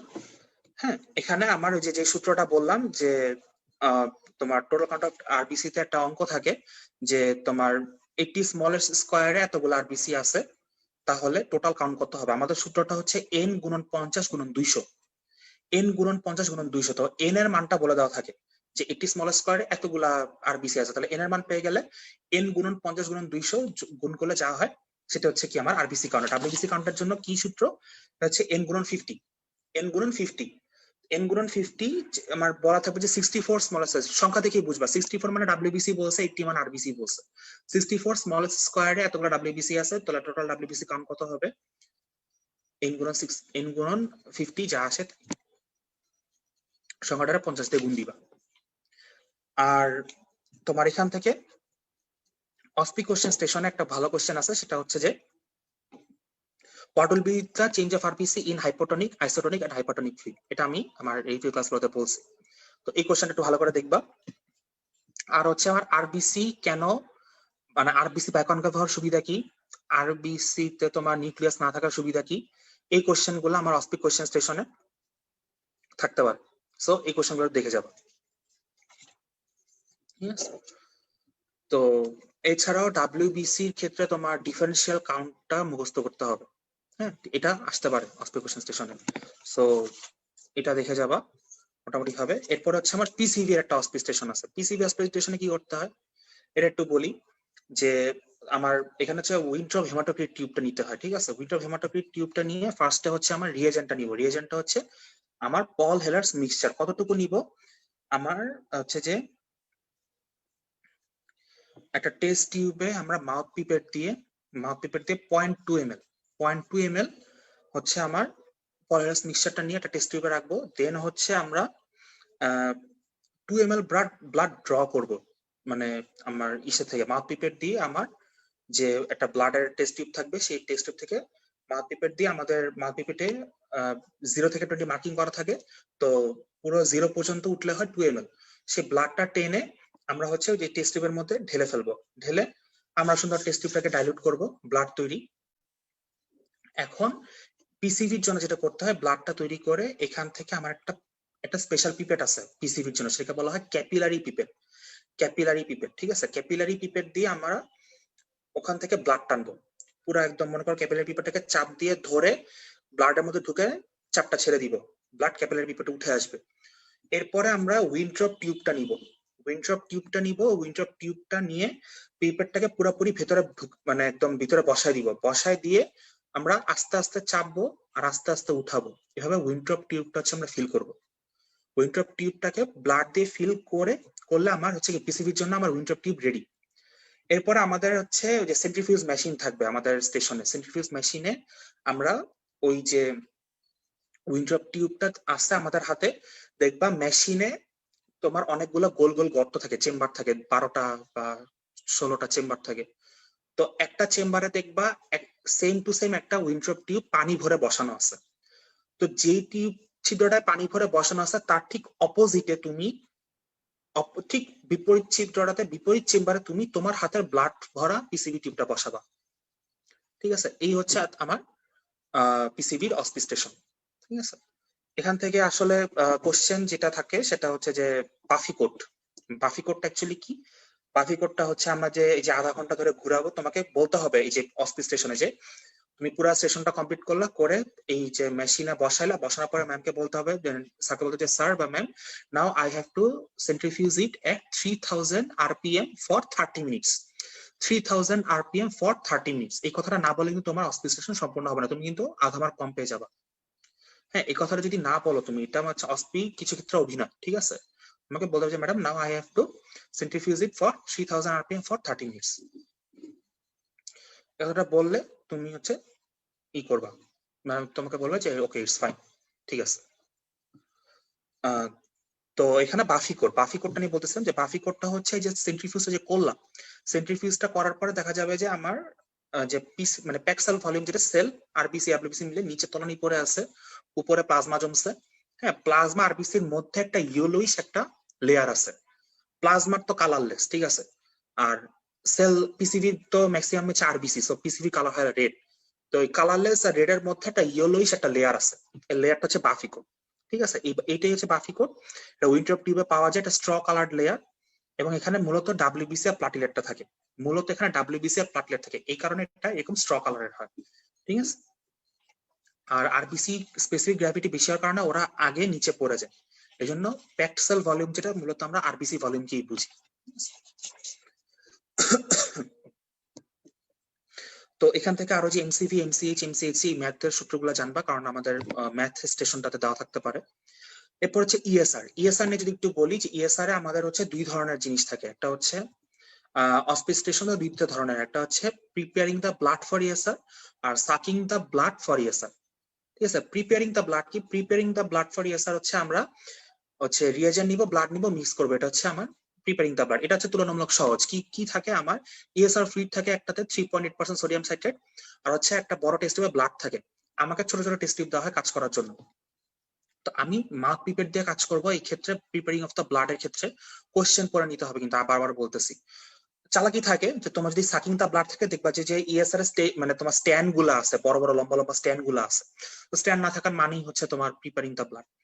তো তুমি ফার্স্ট হচ্ছে মাউথ পিপেট দিয়ে, আমার বলা হচ্ছে 0.4, মানে মাউথ পিপেটে তো 20 মার্কিং করা থাকে, তাহলে 20 থেকে 16 পর্যন্ত তুমি যদি ইএসআর ফ্লুইডটা উঠাও, দ্যাট মিনস তুমি 0.4 ml ফ্লুইড উঠাইছো।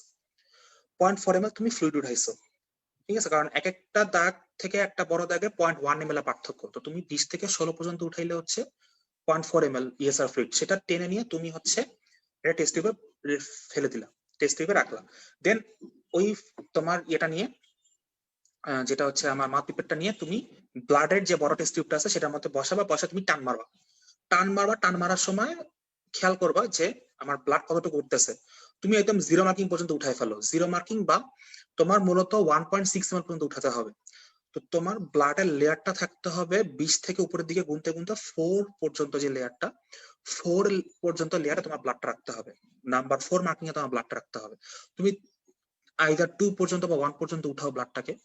দেন হচ্ছে তুমি আস্তে আস্তে আঙ্গুলটাকে খুলো, ধীরে ধীরে হাত থেকে মোচড়াও, আঙ্গুলটা একটু খুলো, খুলে খুলে হচ্ছে ব্লাডটাকে কমাও। এটা প্র্যাকটিসের ব্যাপার, প্র্যাকটিস করতে হবে পরীক্ষার আগের দিন গিয়ে।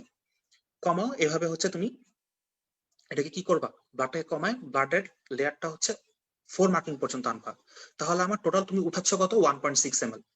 এইটা তুমি এবার টেস্ট টিউবে ঢেলে দাও। টেস্ট টিউবে ঢেলে দিলে হচ্ছে তোমার হয়ে গেল ব্লাড দেওয়া। এরপর তুমি টেস্ট টিউব নিয়ে এরকম এরকম করলা, ঠিক আছে, আমার ব্লাড রেডি। ঠিক আছে, ম্যাডামকে দেখাবা টেস্ট টিউবটা, তুমি হচ্ছে তোমার ডিসকার্ডিং যে জারটা থাকবে ওই ডিসকার্ডিং জারে ফেলে দিবা। এটা হচ্ছে আমার ইয়েসার preparing the blood. Sucking the blood কি? তোমার কিছু না, তোমার গাদা গাদা ইএসআর টিউব, যেটা ওয়েস্টার্ন টিউব রাখা থাকবে, আর একটা বড় একটা জারা থাকবা, যে একটা মানে ব্লাড ভরা একটা জার দিছে তোমার। তোমার কাজ হচ্ছে ওখান থেকে ব্লাড টানা, একদম মনে করো জিরো মার্কিং পর্যন্ত ব্লাড টানতে হবে। হ্যাঁ, ব্লাডটা টানবা সুন্দর করে। Mouth pipette, sorry mouth pipette না, এখন হচ্ছে তোমাকে ওয়েস্টার্ন ইএসআর টিউবটা ব্লাড টানতে হবে। ওর যে জিরো মার্কটা যে এন্ডে, ওই এন্ডটা মুখে ধরবা, আর আরেকটা এন্ড হচ্ছে ব্লাডের মধ্যে ডুববে এবং ব্লাড টানবা। টানার সময় খেয়াল রাখবা, ফার্স্ট কথা হচ্ছে মুখে যেন ঢুকে না যায়, আর সেকেন্ড কথা হচ্ছে যে জিরো মার্কিং পর্যন্ত আমার ব্লাডটাকে রাখতে হবে। সো জিরোর চেয়ে কিছুটা উপরে ওঠানোর পরে হচ্ছে একটু আস্তে আস্তে ছেড়ে ছেড়ে 0 পর্যন্ত আনবা, দেন হচ্ছে আমার স্ট্যান্ডে বসানো। এটা খুব ঝামেলা, ঠিক আছে? স্ট্যান্ডটা হচ্ছে দেখবা যে স্ট্যান্ডের মধ্যে রাবারের কুশন থাকে, কুশনের মধ্যে একটা ছোট বৃত্ত মতো থাকে, ওই বৃত্তের মাপটা ওয়েস্টার গ্রিনের মুখের মাপের সমান। তো ওই দাগ বরাবর শক্ত করে বসায় তারপর হচ্ছে স্ট্যান্ড টেনে ফিক্স করে দিতে হবে, না ওই দাগের আশেপাশে বসাইলে হচ্ছে তোমার কি ভিতরে ব্লাড বের হয়ে যাবে, ঠিক আছে? রাবার কুশন তো প্রেসার দিয়ে আটকায় রাখে, তো ওই বসানোটা একটু প্র্যাকটিস করতে হবে, ঠিক আছে? বসানোটা প্র্যাকটিস করতে হবে। তো এই ইএসআর থেকে যদি আবার স্পেসিফিক কোনো কোশ্চেন থাকে, পল হেলার মিক্সচার ছাড়া সাধারণত থাকে না, জিজ্ঞেস করতে পারে যে মানে থাকতে পারে যে পল হেলার মিক্সচার ছাড়া আর কোন রিয়েজেন্ট হচ্ছে আমার ইএসআর এর জন্য মানে উপযোগী, সেটা হচ্ছে ইডিটিএ, ইথিলিন ডাইঅ্যামিন টেট্রাএসিটিক অ্যাসিড। এটা হচ্ছে আমার কি আমার আমার ইএসআর এর জন্য লাগে, এটা সাধারণত উইথড্রপ টিউবে লাগে। আর হচ্ছে 3.8% সোডিয়াম সাইট্রেট কেন, এটা হচ্ছে আমার আইসোটোনিক, এটা আরবিসি সাইজ এন্ড শেপে কোনো সমস্যা করে না। আর হচ্ছে এই মোটামুটি। আর ইএসআর থেকে আমার কোশ্চেন যেগুলো থাকতে পারে যে আমার ইএসআর এর ভ্যালু, ওয়েস্টার গ্রিন আর উইথড্রপ টিউবের ভ্যালু আমার কোশ্চেন স্টেশন থাকতে পারে। আর হচ্ছে আমার যদি প্র্যাকটিক্যালের কথা বলো তাহলে জিজ্ঞেস করতে পারে যে কেন ফলস রিডিং পাওয়া যায় কখনো কখনো ইএসআর টিউবে, যে আমরা সময়টা ঠিক মতো দেখলাম না, টিউবটা ঠিক মতো বসানো হলো না, খারাপ মানে ভার্টিক্যালি স্ট্যান্ড করানো হয়নি, ঠিক আছে? অ্যান্টিকোয়াগুলেন্টটা খারাপ ছিল, ব্লাডের মতো কোনো প্রবলেম ছিল, এইসব কারণে হতে পারে, ঠিক আছে? এই হচ্ছে মোটামুটি হবে আমার অসপি। এরপরে আমি মনে হয় ব্লাড থেকে আর কিছু তোমাদেরকে বলবো, বিকজ ব্লাড থেকে আমার এই কয়টাই অসপি থাকে, ঠিক আছে? আরেকটা হচ্ছে কাইমোগ্রাফ। কাইমোগ্রাফটা হচ্ছে রেসপিরেটরি সিস্টেমের। এরপর হচ্ছে রেসপিরেটরি সিস্টেম একটু বলি। ও ব্লাড থেকে আরেকটা আছে, একটু ভুলে গেছি, সরি। এটা হচ্ছে ব্লাড গ্রুপিং। হ্যাঁ, ব্লাড গ্রুপিংটা খুব সহজ। ব্লাড গ্রুপিংটা খুব মনোযোগ দিয়ে শুনো কি করবা। ফার্স্টে হচ্ছে তোমার ব্লাড গ্রুপিং এর ক্ষেত্রে দেখবা ব্লাড থাকবে, তোমার একটা হচ্ছে ড্রপার থাকবে, অনেকগুলা গ্লাস লাইট থাকবে, একটা মার্কারও থাকবে, আর থাকবে হচ্ছে 3 ধরনের তোমার হচ্ছে antigen solution, sorry antibody solution. একটা হচ্ছে মানে এ অ্যান্টিবডি, বি অ্যান্টিবডি, আর একটা হচ্ছে আরএইচ অ্যান্টিবডি। অ্যান্টিবডি না অ্যান্টিজেন বলে এটাকে, নামটা মনে নাই তোমার। Serum, sorry, anti A serum, anti B serum, আর হচ্ছে অ্যান্টি আরএইচ সিরাম, ঠিক আছে? তো এইগুলো হচ্ছে তোমার দেখবা কালার থাকে, এ এরটা হচ্ছে ব্লু কালার, বি এরটা হচ্ছে তোমার ইয়েলো কালার, হ্যাঁ, আর আরএইচ এরটা দেখবা কালারলেস। এই হচ্ছে আমরা এইভাবে চিনি, আর তোমার গায়ে লেখাও থাকে। তো আমাদের যে কাজটা হবে সেটা হচ্ছে, যদি বলে যে ব্লাড গ্রুপ মেজার করো, তোমাকে যদি আরএইচ অ্যান্টি আরএইচ সিরাম না দেয়, দেন তোমাকে বুঝবা শুধু এবিও গ্রুপ নির্ণয় করতে বলা হয়েছে। আর যদি আরএইচ সিরামের তোমার কোটাটা থাকে তাহলে বুঝবা যে তোমাকে এবিও এবং আরএইচ পজিটিভ নেগেটিভ দুইটা নির্ণয় করতে বলা হয়েছে। সেক্ষেত্রে আমরা দুইটা গ্লাস লাইট নিব, দুইটা গ্লাস লাইট নিয়ে একটা গ্লাস লাইটে হচ্ছে আমরা মার্কার দিয়ে মাঝ বরাবর একটা দাগ টানবো। দাগ টেনে হচ্ছে আমরা দুই সাইডে, এক সাইডে একটু উপরে লিখবো এ, আর এক সাইডে উপরে লিখবো বি।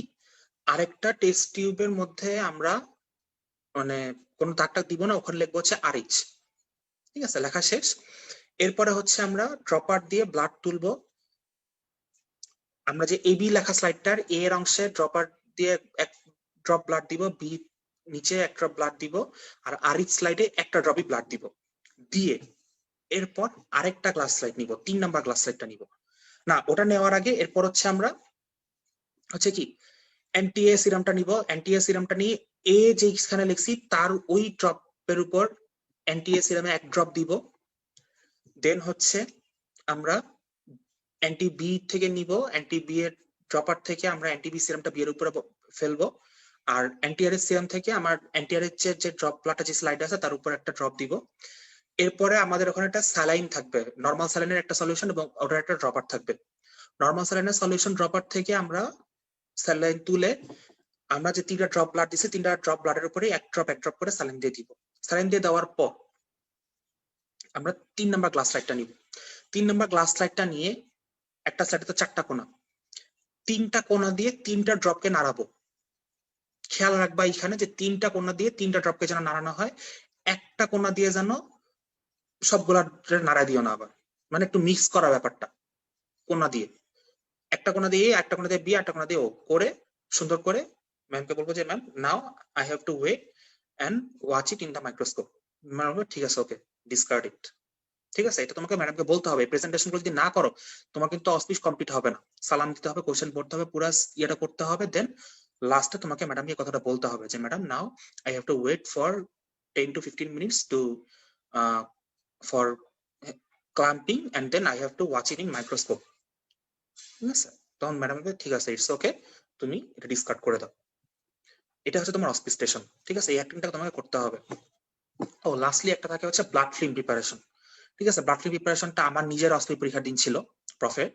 তো সেটা কি, এটা হচ্ছে আমার সবচেয়ে ওয়ান অফ দ্য ফেভারিট অস্পি। কিচ্ছু করতে হয় না। ঠিক আছে, কি থাকে ওখানে, তোমার একটা বড় জারে ব্লাড থাকে, একটা বড় টেস্ট টিউবে ব্লাড থাকে, আর অনেকগুলা আছে তোমার গ্লাস স্লাইড থাকে, তুলা থাকে, আর একটা মোটা গ্লাস স্লাইড থাকে, কাচের মোটা স্লাইড। ঠিক আছে, তো কি করতে হয়, আমার ফার্স্টে হচ্ছে আমি ম্যাডামকে সালাম দিতে হবে বা দিতে হবে।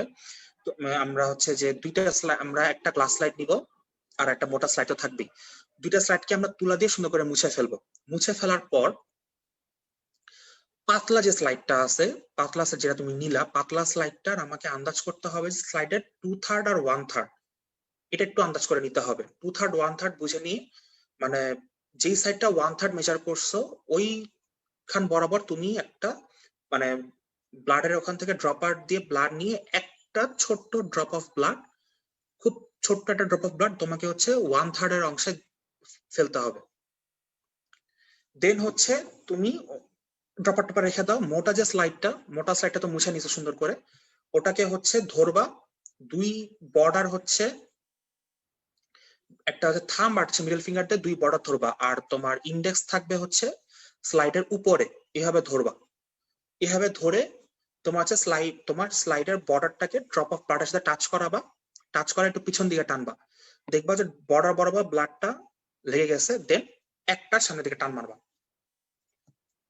রেডি? তো এই হচ্ছে আমার অস্পি স্টেশন। তখন ম্যাডামকে বলবা যে ম্যাডাম এই হচ্ছে আমার ফিল্ম। তো ম্যাডাম ঠিক আছে, ডিসকার্ড করো। তো কখনো কখনো ম্যাডামদের মনে ছিল একটা কোশ্চেন করতে পারে তোমাকে জাস্ট এমনি, সেটা হচ্ছে যে আইডিয়াল ফিল্মের বৈশিষ্ট্য কি, এটা একটু বই থেকে পড়ে নিবা যে আইডিয়াল ব্লাড ফিল্মের বৈশিষ্ট্য কি। ঠিক আছে, এটা ছাড়া সাধারণত অস্পিতে এখানে কোনো কোশ্চেন করে না। তো এই হচ্ছে মোটামুটি ভাবে। ও আরেকটা, যেটা ব্লাড ফিল্ম আমরা কেন তৈরি করি, একটা যদি কজ বলতে বলা হয় সেটা হচ্ছে DC of WBC, differential count of WBC. এটার জন্য আমরা ব্লাড ফিল্ম কি কাউন্ট মানে ক্রিয়েট করি। এরপর হচ্ছে রেসপিরেটরি সিস্টেম। রেসপিরেটরি সিস্টেম থেকে আসি দুইটা জিনিস, মানে অস্পি স্টেশনে একটাই থাকে, সেটা হচ্ছে ভাইরাল ক্যাপাসিটি। তো সেটার জন্য কি করতে হবে, কোশ্চেন লেখা থাকে যে মেজার ইওর ভাইরাল ক্যাপাসিটি, মানে তোমার নিজের ভাইরাল ক্যাপাসিটি কাউন্ট করতে হবে। তোমাকে ফার্স্টে স্টেশনে যেতে হবে, টিচারকে সালাম দিবা, কোশ্চেন পড়বা, দেন হচ্ছে আমার যে যে সিলিন্ডারটা উঠে নামে ভাইরাল ক্যাপাসিটি, যারা দেখছো জানো, ওই সিলিন্ডারটা একদম দাবা দিয়ে বসা দিতে হবে, একদম খোলের মধ্যে বসা দিবা। দেন তোমার উপরে যে ডায়ালটা থাকে সাইকেলের মতো, ডায়ালটাকে মানে পিনের মধ্যে শূন্য বরাবর আনবা, শূন্যের সাথে অ্যাডজাস্ট করবা। অ্যাডজাস্ট করার পর তোমাকে ওখানে কটন দেওয়া থাকবে। তো তুমি যে পাইপটা ফু দিবা, তো সেই পাইপের মাউথ পিসটা কটন দিয়ে ভালো করে, ওখানে হেক্সিসল, কোন কোন মেডিকেলে হেক্সিসলও দেওয়া থাকে, তো হেক্সিসল দিয়ে তুলাটা ভিজে তোমার হচ্ছে। আর এখন তো অবশ্যই করোনার পরে প্রফ হেক্সিসল থাকবেই, আশা করতেছি এটা না দিক প্রফে, বেটার হবে। তো মাউথ পিসটা হেক্সিসল ভিজানো তুলা দিয়ে সুন্দর করে পরিষ্কার করে নিবা, একদম ভালো করে মুছে নিবা। মুছে নিয়ে হচ্ছে জোরে শ্বাস নিবা, পর নাকটা বন্ধ করবা। নাক কিন্তু হাত দিয়ে বন্ধ না করলে সমস্যা আছে, অনেকে মাইন্ড করে। ঠিক আছে, নাকটা হাত দিয়ে বন্ধ করে নিয়ে জোরে ফু দিবা পাইপের মধ্যে, সুন্দর মতো উঠে যাবে। উঠে গেলে পরে হচ্ছে তোমার ওই উঠে একদম পুরো যখন ফু শেষ হয়ে যাবে, ফু শেষ হয়ে যাওয়ার সাথে সাথে তুমি তোমার উপরে যে চাকতিটা থাকবে চাকতিটা ধরে ফেলবা। ওই ওই যে তোমার সাইকেলের মতো চাকতিটাকে ধরে ফেলবা, না হলে ওটা কিন্তু আবার ব্যাকের দিকে সুইং করে। ধরে ফেলবা, ধরে ফেলে রিডিংটা নিবা। কত, 3800, 3500, মেয়েদের ক্ষেত্রে 2800, 3000 এরকম আসে। তো বলবো যে স্যার বা ma'am, my viral capacity is 3700 millilitre. Madam, sir my viral capacity is 3000 millilitre. তো ঠিক আছে, অস্পিরেশন শেষ। একটা আদব হচ্ছে যে অস্পিরেশনে যখন বেল পরে তখন বের হয়ে যাওয়ার সময় একটা সালাম দাও। অনেকে দেয়, অনেকে দেয় না, তবে শুরু সালামটা বাধ্যতামূলক। ঠিক আছে, বের হয়ে যাওয়ার সময় সালাম দিতে পারলে ভালো, যদি মাথায় থাকে আর কি। যাই হোক, এখন হচ্ছে আমরা আর হচ্ছে একটা থেকে কাইমোগ্রাফ। কাইমোগ্রাফ নিয়ে আসলে বেশি কিছু বলবো না, এটা তোমরা জানো মুখস্থ বিদ্যা। যে কাইমোগ্রাফি কলেজে টিচাররা লেখায় দেয় প্র্যাকটিক্যাল খাতায় যে 4টা পয়েন্ট থাকে, একটা হচ্ছে নরমাল, একটা হচ্ছে কাফিং, একটা হচ্ছে ব্রেথ মানে কাফিং, একটা হচ্ছে লাইং, আর একটা হচ্ছে অ্যাপনিয়া। এই 4টা পয়েন্টে ওই লিখতে বলা হয়। এটা একটু ওই তোমার ওই যে কাইমোগ্রাফি আলাদা একটা কোশ্চেন স্টেশনই থাকে, ঠিক আছে? মানে 4টা যে কোশ্চেন স্টেশন তার মধ্যে একটা থাকে কাইমোগ্রাফ, তো ওইটা ওইভাবে লিখে ফেলবা, ঠিক আছে? তো ওইটা মুখস্থ করে নিবা, যে ঢোকার আগ দিয়ে এটা লিখে ফেলবা কাইমোগ্রাফ। এটা নিয়ে আমি আর বোঝানোর কিছু নাই, এখানে বলারও কিছু নেই, এখান থেকে কোনোদিন কিছু ধরেও না। ওকে, এখন আমরা কার্ডিওভাস্কুলার থেকে দেখবো হচ্ছে থাকে আমার রেডিয়াল পালস আর হচ্ছে ব্লাড প্রেশার। রেডিয়াল পালসটা আমি মানে ইয়ার দিন বলছিলাম রিভিউর দিন যে ভাইবা পরীক্ষার দিন হাতে ঘড়ি পরে যেতে হবে, ভাইবা পরীক্ষার দিন হাতে ঘড়ি পরে যেতে হবে অবশ্যই, ঠিক আছে? তো কি করবা তোমরা হচ্ছে যে এইখানে দেখো, এখানে এখন মজা শুরু। মজাটা কি রকম, তোমার এই যে পালস, ব্লাড প্রেশার, এই ধরনের স্টেশন গুলোতে তোমার একজন অ্যাটেন্ডেন্ট থাকে, একজন মানুষকে বসানো থাকে। সেটা আইদা তোমার ডিপার্টমেন্টের মামা হতে পারে, খালা হতে পারে, বুয়া হতে পারে। হ্যাঁ, কোনো কোনো জায়গায় দেখা যায় হল থেকে একটা ফার্স্ট ইয়ার স্টুডেন্টকে ধরে নিয়ে আসছে। হ্যাঁ, তো অথবা তোমার একটা দারোয়ানটা ধরে নিয়ে আসছে, ঠিক আছে? তো উনি হচ্ছে তোমার সাবজেক্ট হবে, সাবজেক্ট। তার পালস মাপতে হয়, ব্লাড প্রেশার থাকলে তার ব্লাড প্রেশার মাপতে হয়। তো কি করবা তুমি ফার্স্টে স্টেশনে, ওইরকম স্টেশনে তো থাকবেই অবশ্যই একটা। তুমি স্টেশনে গিয়ে অ্যাটেন্ডেন্ট ফার্স্টে হচ্ছে তোমার টিচারকে সালাম দিবা, টিচারকে সালাম দিবা, টিচারকে সালাম দিয়ে হচ্ছে কোশ্চেন পড়বা। কোশ্চেন পড়ার পর যিনি তোমার সাবজেক্ট তাকে সালাম দিবা। সালাম দেওয়ার পর তোমার রেডিয়াল প্রেশার আছে কোশ্চেনে, যে মেজারটা রেডিয়াল প্রেশার। তোমাকে কোশ্চেনটা পড়লা, পরে তোমাকে সাবজেক্টকে বলতে হবে যে ভাইয়া বা বাবা, বয়স্ক হইলে বাবা, মহিলা হইলে আপু মানে আপা বা মা বলবা, যে এরকম আমি আপনার হাতের নাড়িটা পরীক্ষা করব, আপনার কোনো অসুবিধা হইলে আমার একটু বললেন, আমার একটু বলবেন যে বাবা বা ভাইয়া বা আপা বা মা, আমি আপনার নাড়িটা পরীক্ষা করব, আপনার কোনো অসুবিধা হলে আমাকে বলবেন। বলে তুমি সুন্দর মতো হাতে ঘড়িটা খেয়াল করবা, তোমার সেই বিখ্যাত 3 আঙ্গুল দিয়ে সেট করবা। কি হবে মনে রাখছিলাম যে আমরা রিং ফিঙ্গারটা ডিস্টালি রাখবো, ইন্ডেক্স ফিঙ্গারটা প্রক্সিমালি রাখবো, এই হবে। সোজা কথা, এটা কি করবা, তোমার যেই হাতের পালস সেই হাত দিয়া ধরবা। তোমার সাবজেক্ট যদি এমনভাবে বসে থাকে যে তোমার ডান হাতে পালস মাপতে হচ্ছে, তুমি ডান হাত দিয়ে ধরবা। আর যদি বাম হাতে পালস মাপতে হয় দেন হচ্ছে বাম হাত দিয়ে ধরবা, ঠিক আছে? সামনে চেষ্টা করো ডান হাত দিয়ে ধরার জন্য, কজ তোমার বাম হাতে ঘড়ি থাকবে, তুমি ঘড়িটা দেখতে হবে, ঠিক আছে? তো তুমি হচ্ছে ধরে ফেলবা, ধরে পালসটা ফার্স্টে ফিল করবা যে পালসটা কোথায়। তোমার 2 মিনিট টাইম আছে, তোমার মাপতে মোট 1 মিনিট লাগবে, ঠিক আছে? মাপতে 1 মিনিট, বলতে 5 সেকেন্ড। তোমার হাতে সময় আছে 45 সেকেন্ড পালস খুঁজে বের করার জন্য, ঠিক আছে? ঠান্ডা মাথায় পালসের ফিলিং বিটিংটা খুঁজে বের করো যে কোথায় পালসটা আছে, কোথায় পালসটা রেডিয়াল তোমার টিউবারোসিটি, রেডিয়াল টিউবারোসিটি ঠিক উপরেই থাকে এই পালসটা। পালসটা খুঁজে বের করো, সেটার উপরে মিডল ফিঙ্গারটা বসাও, ঠিক আছে? তার উপরে নিচে রিং আর ইন্ডেক্স ফিঙ্গারটা বসাও, বসার পর ঘড়ির দিকে তাকাও, ঘড়ির দিকে তাকায় পালস গুনা শুরু করো। কিভাবে গুনবা, খুব সহজ। আমার ধরো ঘড়ির কাঁটাটা 3-এর ঘরে আছে, ঘুরে আবার 3-এর ঘরে আসলে কি 1 মিনিট শেষ হবে, ঠিক আছে? এভাবে পুরো 1 মিনিট দেখবা, 30 সেকেন্ড বা 45 সেকেন্ড দেখে গুণ দিয়ে দিবা না কখনো, খবরদার। এটা কিন্তু টিচার খুব মাইন্ড করে যে 30 সেকেন্ড দেখে 2তে গুণ দিয়ে দিচ্ছে, এটা করবা না। ফুল 1 মিনিট গুনবা, অস্পিতে ফুল 1 মিনিট গুনবা। হ্যাঁ, ফুল 1 মিনিট গুনে দেখবা, সাধারণত জোড় সংখ্যা বলার চেষ্টা করবা পাঁচটা। ন্যাচারালি এটা জোড় সংখ্যা বলার চেষ্টা করবা। হ্যাঁ, যে 60 বা 66 বা 62, 70 এরকম একটা জোড় সংখ্যা বলার চেষ্টা করবা যে স্যার বা madam, the pulse rate of the subject is এত বিট পার মিনিট। শুধু 60 বা 64 বলে বসে থাকবা না কিন্তু, 64 beats per minute, 70 beats per minute, এটা বলে ঠিক আছে, ওকে ফাইন। এই হচ্ছে তোমার পালস আর ব্লাড প্রেশার। আসো এবার খেলা হবে, ঠিক আছে? তো ব্লাড প্রেশারের ক্ষেত্রে কি করবা, ওই একই রকম, টিচারকে সালাম দিবা, কোশ্চেন করবা, সাবজেক্টকে সালাম দিবা, সাবজেক্টকে বলবা যে বাবা আমি আপনার রক্তচাপটা একটু পরীক্ষা করে দেখবো, আপনার চাপ বা ব্যথা অনুভূত হইলে একটু আমার বইলে। হ্যাঁ, বলবেন। তো বলবেন, বলে হচ্ছে যে তুমি ফার্স্টে প্রেশার তো মাপতে আমরা সবাই জানি, ঠিক আছে? কাফ বেঁধে ফেলবা, কাফ বাঁধার একটা অনেকে টিচার যেটা বলে অসপিটেশন একটা জিনিস করা উচিত, সেটা হচ্ছে ব্রাকিয়াল পালস একটু দেখা উচিত, যে middle to the biceps tendon, brachial পালসটা জিনিসটা ফিল করে যে ওটার মিডিয়ালি আমার পাইপ গুলা বসাইতে হবে, ঠিক আছে? ওটার মিডিয়ালি আমার স্টেথোটা রাখতে হবে। তো ওইটা একটু খালি জাস্ট অভিনয় করার জন্য একটু তুমি দেখে নিলা যে হ্যাঁ এটা পালস। তো করে কাফ বেঁধে ফেললা সুন্দর করে, তারপরে ভিতরে স্টেথোটাও বসাই দিলা। স্টেথোটা বসায় তুমি হচ্ছে ফার্স্টে তুমি যে হাতে মাপতেছো ওই হাতের পালসটা একটু খালি দেখলা, খালি পালসটা পাচ্ছ কিনা। দেন তুমি হচ্ছে স্ক্রু টাইট দিয়ে পাম্প করা শুরু করলা। পাম্প করবা আর দেখবা যে পালস পাচ্ছ কিনা। তোমার এই অস্পিতে একটু ব্যতিক্রমধর্মী প্রেশার মাপা হয়, যে মেপে মেপে 70-80 পর্যন্ত উঠে পালস পাচ্ছ কিনা দেখবা, আবার একটু চাপ দিবা আর পালসটা দেখবা। ঠিক আছে, যখন পালসটা পাবা না তারপর থেকে 20 বা 30 মিলিমিটার মার্কারি হাইস্ট উঠাইতে হবে। তারপর থেকে 20 বা 30 মিলিমিটার মার্কারি হাইস্ট উঠাইতে হবে প্রেশারটা। এটা হচ্ছে আমার অস্পিড ভদ্রতা। হ্যাঁ, নর্মালি আমরা কি করি, আমাদের আব্বা আমাদের ক্ষেত্রে প্রেশার পাওয়ার সময় আল্লাহর হস্তে 150 উঠাই দিয়া তারপরে ধীরে ধীরে ধীরে ধীরে কমা। হ্যাঁ, এটা স্ট্যান্ডার্ড প্রসিডিউর না। স্ট্যান্ডার্ড প্রসিডিউর হচ্ছে তোমাকে রেডিয়াল পাস বুঝে বুঝে, ঠিক আছে, রেডিয়াল পাস বুঝে বুঝে তোমার হচ্ছে তোমার প্রেশারটা উঠাইতে হবে। যে যেইখানে তুমি যেই প্রেসারে যত মিলিমিটার মার্কারি প্রেসারে তুমি রেডিয়াল পাস বন্ধ হয়ে গেল, ওটাই হচ্ছে তোমার মেইনলি সিস্টোলিক প্রেসার। তারপর থেকে তোমার জিনিসটাকে একটু পারফেক্টলি বোঝার জন্য তুমি তার থেকে আর 20 বা 30 মিলিমিটার মার্কারি উপরে উঠাও। উঠায় তারপর তুমি আস্তে আস্তে হাওয়া ছাড়ো, কানে বিট শুনো, ধীরে ধীরে প্রেশারটা মাপো। ঠিক আছে, ওটা তো বলার অপেক্ষা রেখে না, সবাই জানি আমরা।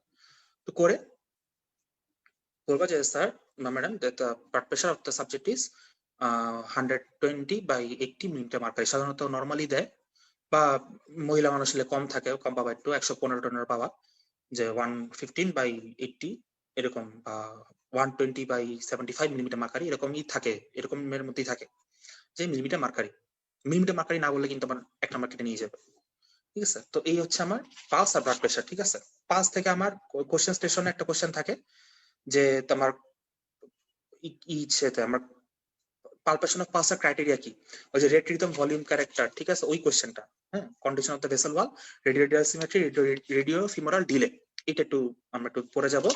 আর তোমার হচ্ছে যে যদি সাধারণত ইনস্ট্রুমেন্ট আইডেন্টিফিকেশনে আমার দেয় না, মানে হচ্ছে যে ব্লাড প্রেশারের কোনো ইনস্ট্রুমেন্ট দেয় না, বা যদি স্টেথোটা দিয়ে দেয়, স্টেথোতে কি কি পার্ট থাকে, একটা হচ্ছে আমার চেস্ট পিস মানে বেল বা চেস্ট পিস, একটা হচ্ছে রাবার টিউব, আর একটা হচ্ছে কি ইয়ারপিস। ঠিক আছে, বেল, রাবার টিউব আর ইয়ারপিস, এই তিনটা হচ্ছে আমার স্টেথোস্কোপ। ঠিক আছে, এখান থেকে এছাড়া মনে করো যে কোনো কোশ্চেন নাই।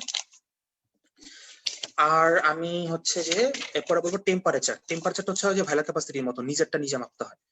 তো আশা আমি মানে দয়া করে রিকোয়েস্ট করবো, যদি কেউ মানে জানি না কোনো টিচার বা এই সংশ্লিষ্ট কেউ দেখতেছে কিনা, করোনার পরে যেহেতু প্রফ হবে, আপনারা দয়া করে এই টেম্পারেচারের মতো জিনিসটাও অসুবিধা দিয়েন না, কজ হচ্ছে এটাও মুখের মধ্যে ঢুকে মাপতে হয়।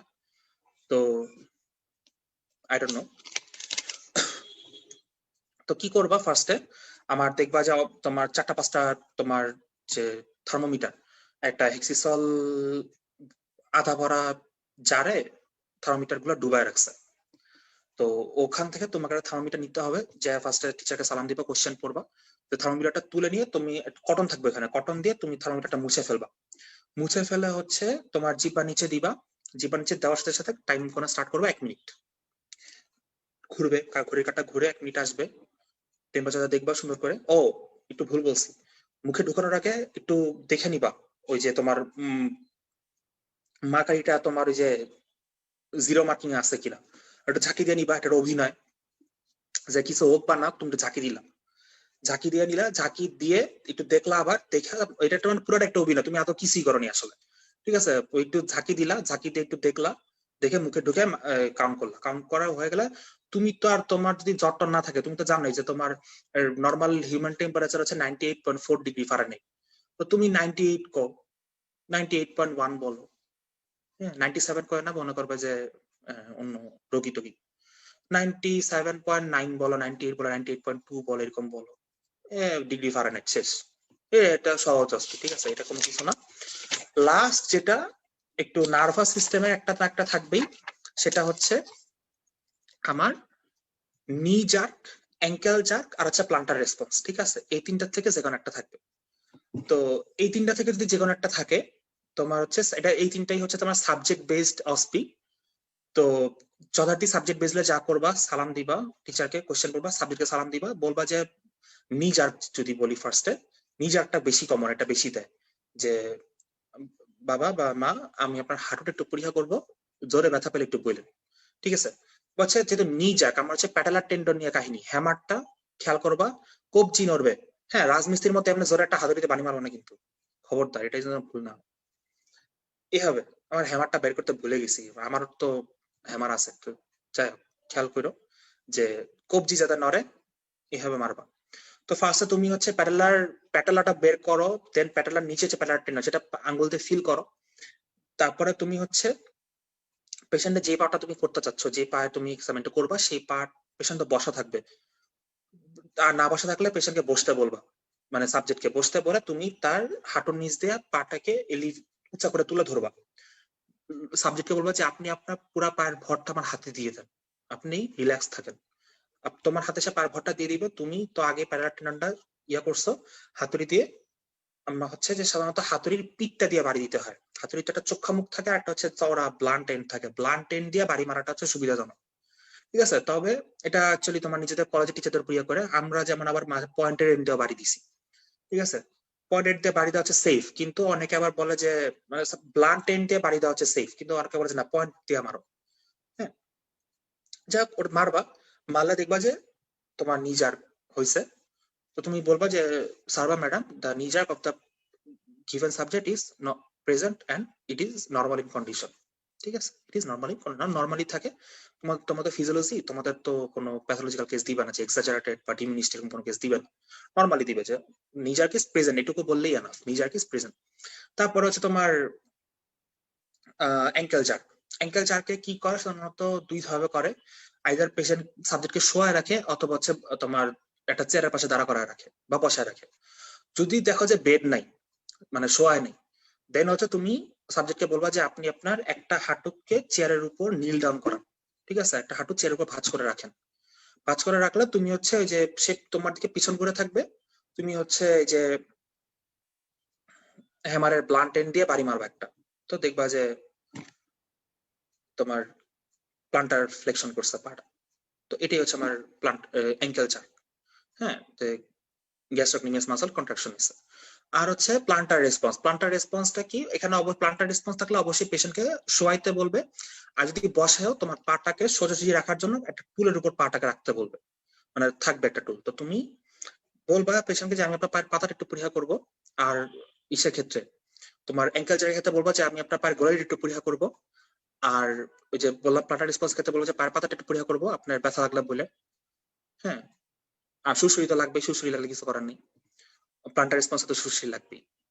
তো এইটা ধরো আমার পায়ের পাতা, তো তোমার নিডলটা দিয়ে কলম রাখছিল আমার কাছে, এই ধরো এই স্মল ফিঙ্গারের সাইডটা যাবা, এখান দিয়ে যে এরকম করে, আর তো কি হবে যে আমার হাতেই সুশ্রী লাগতেছে, ঠিক আছে? এখান দিয়ে যাবা, যে হাতটাই বাঁকা হয়ে যাবে, পায়ের পাতাটা এরকম বাঁকা হয়ে যাবে, প্লান্টার ফ্লেকশন করবে, ঠিক আছে? আঙ্গুলগুলো প্লান্টার ফ্লেকশন করবে। তো এটা হচ্ছে প্লান্টার রেসপন্স। তুমি টিচার স্যার বা ম্যাডামকে বলবো যে প্লান্টার রেসপন্স ইজ প্রেজেন্ট বা গিভেন। তো এই হচ্ছে আমার অসপিস্টেশন। তো এই হচ্ছে আমার প্রসিডিউর স্টেশন গুলা। আর নার্ভাস থেকে তোমার মূলত কোশ্চেন বলতে যে আমার তিনটা যে রেসপন্স আছে, বিশেষ করে নি জার্কের যে রিফ্লেক্স আর্কটা, হ্যাঁ, যে এফারেন্ট কে নার্ভ গুলা কি, সেন্টার কি, এগুলো একটা মুখস্থ করা। আর হচ্ছে যে তোমার আপার মোটর নিউরন লোয়ার মোটর নিউরনের লেশনের পার্থক্যটা অনেক সময় রিটেনে কোশ্চেনে থাকতে পারে। হ্যাঁ, তো সবগুলা না, 7টা বা 6টা পড়ি আমরা, 3টা 4টা ভালো ভালো পয়েন্ট গুলো দেখবা। তারপরে হচ্ছে তোমার আরবিসি বিপেট ডাব্লিউবিসি বিপেটের মধ্যে পার্থক্য থাকতে পারে, সেটা দেখতে পারো। ও নার্ভাস নিয়ে কথা বলতেছি, নার্ভাস থেকে কথা যদি বলি, এখানে সাধারণত আরেকটা আছে, সেটা হচ্ছে যে তোমার ওই যে লাইট রিফ্লেক্স তোমার হচ্ছে যে লাইট রিফ্লেক্স এলিসিট করতে বলো। তো তুমি তোমার সাবজেক্টে বলবা আমি আপনার একটু চোখটা পরীক্ষা করবো, পরীক্ষা করে তুমি তোমার ইসের এখানে হাত রাখবা, সাবজেক্ট এখানে হাত রেখে তুমি যে কোনো একটা চোখে লাইট ফেলবা। লাইটটা ফেলার ধরন তো জানোই, যে কোনার থেকে আস্তে আস্তে মাঝখানের দিকে আসতে হয়, আস্তে বেশি আসতে না, থেকে একটা নরমাল গতিতে মাঝখানের দিকে আসবা। তো দেখবা যে সে দুইটা সাইডেই রিফ্লেক্স মানে চোখ বন্ধ হওয়ার চেষ্টা করতেছে। তুমি মনে করবে ম্যাডাম বোথ দ্য ডাইরেক্ট এবং and consensual light reflex is present. আর একটা হচ্ছে হিয়ারিং থেকে আসে কি, হিয়ারিং থেকে আসে হচ্ছে আমার ওই যে রিনস টেস্ট বা রিনাস টেস্ট, যেটা হচ্ছে আমরা হচ্ছে টিউনিং ফর্ক দিয়ে। টিউনিং ফর্কটা একটু ঝামেলা, হ্যাঁ, এটা একটু মনে করো যে ডিরেকশন দেওয়াটা একটু কঠিন। তোমার যিনি সাবজেক্ট থাকবে তাকে বলতে হবে যে আমি আপনার কানটা একটু পরীক্ষা করবো, আশা করি আপনার কোনো অসুবিধা হবে না। বলে তুমি তাকে ডিরেকশন দিবা। ফার্স্টে তোমার 20-25 সেকেন্ড ধরে তাকে ডিরেকশন দিবা যে আমি ফার্স্টে টিনিং ফর্কটা বাড়ি দিয়ে আপনার কানের পেছনে ধরবো, আপনি যদি শুনতে পান তাহলে হ্যাঁ সূচক মাথা নাড়বেন অথবা আঙ্গুল তুলবেন। তারপরে আমি আপনার কানের কাছে ধরবো, যদি শুনতে পান তাহলে আঙ্গুল তুলবেন। দেন আবার আমি আপনার কানের গোড়ায় ধরবো, তখনও যদি শুনতে পান তাহলে আঙ্গুল তুলবেন, আর শুনতে না পেলে আঙ্গুল তুলবেন না। যেখানে শুনতে পাবেন না সেখানে আপনি আঙ্গুল তুলবেন না। এইভাবে বলে বুঝায় নিবা। বলার পর তুই টিনিং ফর্কটা নিবা। টিনিং ফর্কটা দেখবা যে ধরার জন্য একটা মানে টিনিং ফর্কের যে লম্বা স্ট্যান্ডটা তার মধ্যে ধরার জন্য একটা ডাইলেটেড অংশ আছে। ওই অংশটা তুমি চিমটার মতো 2 আঙ্গুল দিয়ে ধরবা। খেয়াল করবা যে টিনিং ফর্কের আর কোনো অংশ যেন তোমার হাতের আর কোনো অংশে টাচ না থাকে। দেন হচ্ছে এইভাবে ধরে দেখো যে আমার কলমটা আমি 2 আঙ্গুল দিয়ে ধরছি, আমার পুরো কলমে কোনো কিছু যেন আর কোনো হাতে কোনো অংশ যেন টাচ লাগে নাই। দেন হচ্ছে তুমি এটাকে তোমার হাতে বাড়ি দিবা। বাড়ি দিয়ে বেসটা এই যে এইভাবে আচ্ছা ধর এইভাবে বাড়ি দিলা। এভাবে তুমি হচ্ছে কানের পিছনে যে মাস্টার্ড প্রসেস আমরা সবাই চিনি, কানের পিছনে শক্ত হাড্ডিটা হচ্ছে মাস্টার্ড প্রসেস, সেখানে ধরবা। মানুষটা শুনতে পেলে আঙ্গুল তুলবে বা হ্যাঁ মাথা নাড়াবে। দেন তুমি হচ্ছে তার কানের সামনে ধরবা, ন্যাচারালি শুনতে পাবে, সে হ্যাঁ বা আঙ্গুল তুলবে। দেন হচ্ছে তুমি আবার ধরে ফেলছি, মানে টাচ করবো না কোনো কিছুর সাথে, আবার তার কি কানের পেছনে মাস্টার্ড প্রসেস ধরবা। যদি সে তখন বলে যে হ্যাঁ আমি শুনতে পাচ্ছি, মাথা নাড়াবে অথবা আঙ্গুল তুলবে, তখন তুমি তোমার টিচারকে বলবে যে madam bone conduction is greater than air conduction. এটা হচ্ছে তোমার কমেন্ট। যে madam in this subject bone conduction is better than air conduction. Bone conduction is better than air conduction, এটা বলতে হবে। সাধারণত এরকম কেসই দেয়, bone conduction is better than air conduction. তো এই হচ্ছে আমার অস্পি সবগুলো প্রসপি স্টেশন নিয়ে আমি একটু আলোচনা করলাম। ঠিক আছে, এর মধ্যে থেকে 4টা স্টেশন পাবা। সাধারণত যেটা হয় যে ব্লাড থেকে একটা থাকে তোমার হিমোগ্লোবিন এস্টিমেশন, আমার ইএসআর, পিসিভি আর হচ্ছে তোমার ব্লাড ফিল্ম। এই 4টা থেকে যে কোনো 2টা থাকে। ও ব্লাড গ্রুপিং, এই 5টা থেকে যে কোনো 2টা থাকবে। তারপর হচ্ছে তোমার ভাইটাল ক্যাপাসিটি আর টেম্পারেচার, এই 2টা থেকে যে কোনো একটা থাকবে। পালস বা ব্লাড প্রেশার থেকে যে কোনো একটা থাকবে। আর হচ্ছে ওই যে ওই নার্ভাস সিস্টেম, যেটা নার্ভাস সিস্টেমের 3টা জার্ক থেকে যে কোনো একটা জার্ক থাকবে। এই তোমার পজিটিভ স্টেশন 4টা। তারপরে হচ্ছে তোমার যে মাইক্রোস্কোপ, যেটা বললাম মাইক্রোস্কোপের ব্যাপারটা লাস্টে একটু বলি, যে তোমার সাধারণত যে ডাব্লিউবিসি যে 4টা সেল আছে, যে তোমার নিউট্রোফিল, ইউসিনোফিল আর হচ্ছে লিম্ফোসাইট আর মনোসাইট, এই 4টা সেলের যে কোনো একটা সেল তোমাকে ফোকাস করে দিবে মাইক্রোস্কোপে, তোমাকে বলবে যে আইডেন্টিফাই দ্য স্ট্রাকচার। তারপরে যদি তোমার ধরো নিউট্রোফিল আছে, তোমাকে বলবে যে what are the cause of its reducing. Neutrophil হলে নিউট্রোপেনিয়া, মূল কথা হচ্ছে নিউট্রোপেনিয়ার কজ জিজ্ঞেস করবে। তারপর হচ্ছে তোমার ইওসিনোফিলের ক্ষেত্রে ইওসিনোফিলিয়া এই কোশ্চেনটা থাকে, যে what are the cause of its increasing, eosinophil থাকলে। হচ্ছে লিম্ফোসাইট মনোসাইটের ক্ষেত্রে সাধারণত কোশ্চেন থাকে লিউকোসাইটোসিসের কজ, ইন জেনারেল লিউকোসাইটোসিসের কজ কি। ঠিক আছে, তো এই 3টা কোশ্চেন হচ্ছে যে অস্পিদিন সকালে পড়বা, কজ এর আগে পড়ে মনে থাকে না। এগুলো আগে পড়া লাগে না, পরে মনে থাকে না। তো এই হচ্ছে মোটামুটি ভাবে আমরা পড়বো, জানবো, এই প্রিপারেশনটা আমরা নিব। দেখো ম্যাক্সিমাম পড়াগুলা হচ্ছে আমাদের পড়ার সাথে রিলেটেড। ঠিক আছে, আমরা থিওরি গুলো পড়লে এগুলো অনেক কিছু পড়া হয়ে যায়, প্র্যাকটিক্যাল কোশ্চেন গুলা। আর এই যেগুলো আমি বললাম এগুলো হচ্ছে তুই পরীক্ষার আগের দিন রাতে দেখতে পারো, অস্পিড ঠিক আগে সকালে ভোরবেলা দেখতে পারো। ঠিক আছে, 7টার সময় তো 8:30 9টা পরীক্ষা থাকে, তুমি 7টা 7:30টার দিকে উঠে তুমি আইদার কলেজে গিয়ে দেখলা অথবা হলে যদি থাকো হলে বসে দেখলা। ঠিক আছে, এগুলো যদি দেখে নাও, অস্পিতে 40-এ তো 38 অবশ্যই উঠবে, কোনো কারণ ছাড়াই উঠবে, 40-এ 40 উঠবে ইনশাল্লাহ, এটা আমি কথা দিতে পারি। তো আমার অস্পি আজকে এতটুকুই ছিল। তো মোটামুটি ভাবে আমাদের এক্সিস মেডিকেল স্কুলের ফার্স্ট প্রফ এক্সামিনের জন্য ফিজিওলজি যে রিভিউ প্লাস রিটেন যে সিরিজটা, সেই সিরিজে এটাই আজকে last academic session, last academic episode. এটা আমাদের সামনে একটা এপিসোড, আমি আগেও বলছি একদিন যে আমাদের একটা বহু প্রতীক্ষিত একটা আড্ডামূলক একটা এপিসোড থাকবে, যেটা আমাদের series finale, tips and tricks on physiology. এই এপিসোডটার জন্য আমি নিজে অনেক ওয়েট করে বসে আছি। তো এই এপিসোডটা খুব শীঘ্রই তোমাদের সামনে আসতেছে, তোমরা সেটার জন্য ওয়েট করো। এবং তার আগ পর্যন্ত আমি একাডেমিক সেশন এখানেই শেষ করতেছি ফিজিওলজি রিভিউ প্লাস রিটেন সিরিজে। আর কোনো একাডেমিক সেশন হবে না, আর যত ভিডিওগুলো আছে সবাই সেই ভিডিওগুলো খুব মন দিয়ে দেখবা। আর আজকের অস্পিডটা নিয়ে অনেকেরই মনে অনেক কোশ্চেন থাকে, তো কোনো কোশ্চেন নিয়ে যদি কারো কোনো অসুবিধা হয়, কোনো দ্বিধাদ্বন্দ্ব থাকে, অবশ্যই আমাকে জানাবা। যেখানে জায়গায় কোশ্চেন করে এই লাইভ সেশনের কমেন্ট সেকশনে কোশ্চেন করে জানাতে পারো। এই ভিডিওটা ইউটিউবে আপ করা হচ্ছে, তো ইউটিউবের ভিডিওতে কমেন্ট সেকশনে কমেন্ট করে জানাতে পারো। আমি পার্সোনালি চেষ্টা করব যে সেইখানে আমার মানে তোমাদের কনফিউশন গুলো দূর করার জন্য। তো অনেক ধন্যবাদ। আসলে আজকে এই তোমাদের সাথে আমার শেষ ক্লাস, একাডেমিক ক্লাস নিয়ে আমি আর আসবো না, ফিজিওলজি রিভিউ সিরিজ নিয়ে।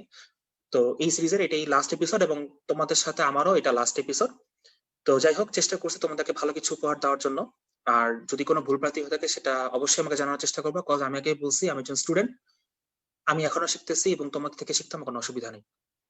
সবাইকে অনেক ধন্যবাদ। সবাই ভালো থাকবা, সুস্থ থাকবা, স্বাস্থ্যবিধি মেনে চলবা, নিজে ভালো থাকবা, অন্যকে ভালো রাখবা। তো এই আশা জানিয়ে তোমাদের কাছ থেকে বিদায় নিচ্ছি, শেষবারের মতো বিদায় নিচ্ছি। আমি K M S Sajid from Shahid Suhrawardy medical college, session 2017-18। সবাইকে অনেক শুভকামনা জানিয়ে আমি আমার এপিসোড সেশন এখানেই শেষ করছি। আমি আমার হোস্ট রূপাকে আমি অন স্ক্রিন ডেকে নিচ্ছি। ধন্যবাদ সবাইকে। ধন্যবাদ সবাইকে যারা এতক্ষণ পর্যন্ত পুরো সেশন জুড়ে আমাদের সাথে কানেক্টেড ছিলেন, এবং ধন্যবাদ ভাইয়া, আপনি ফিজিওলজির এত সুন্দর একটা সিরিজ আমাদের উপহার দিয়েছেন।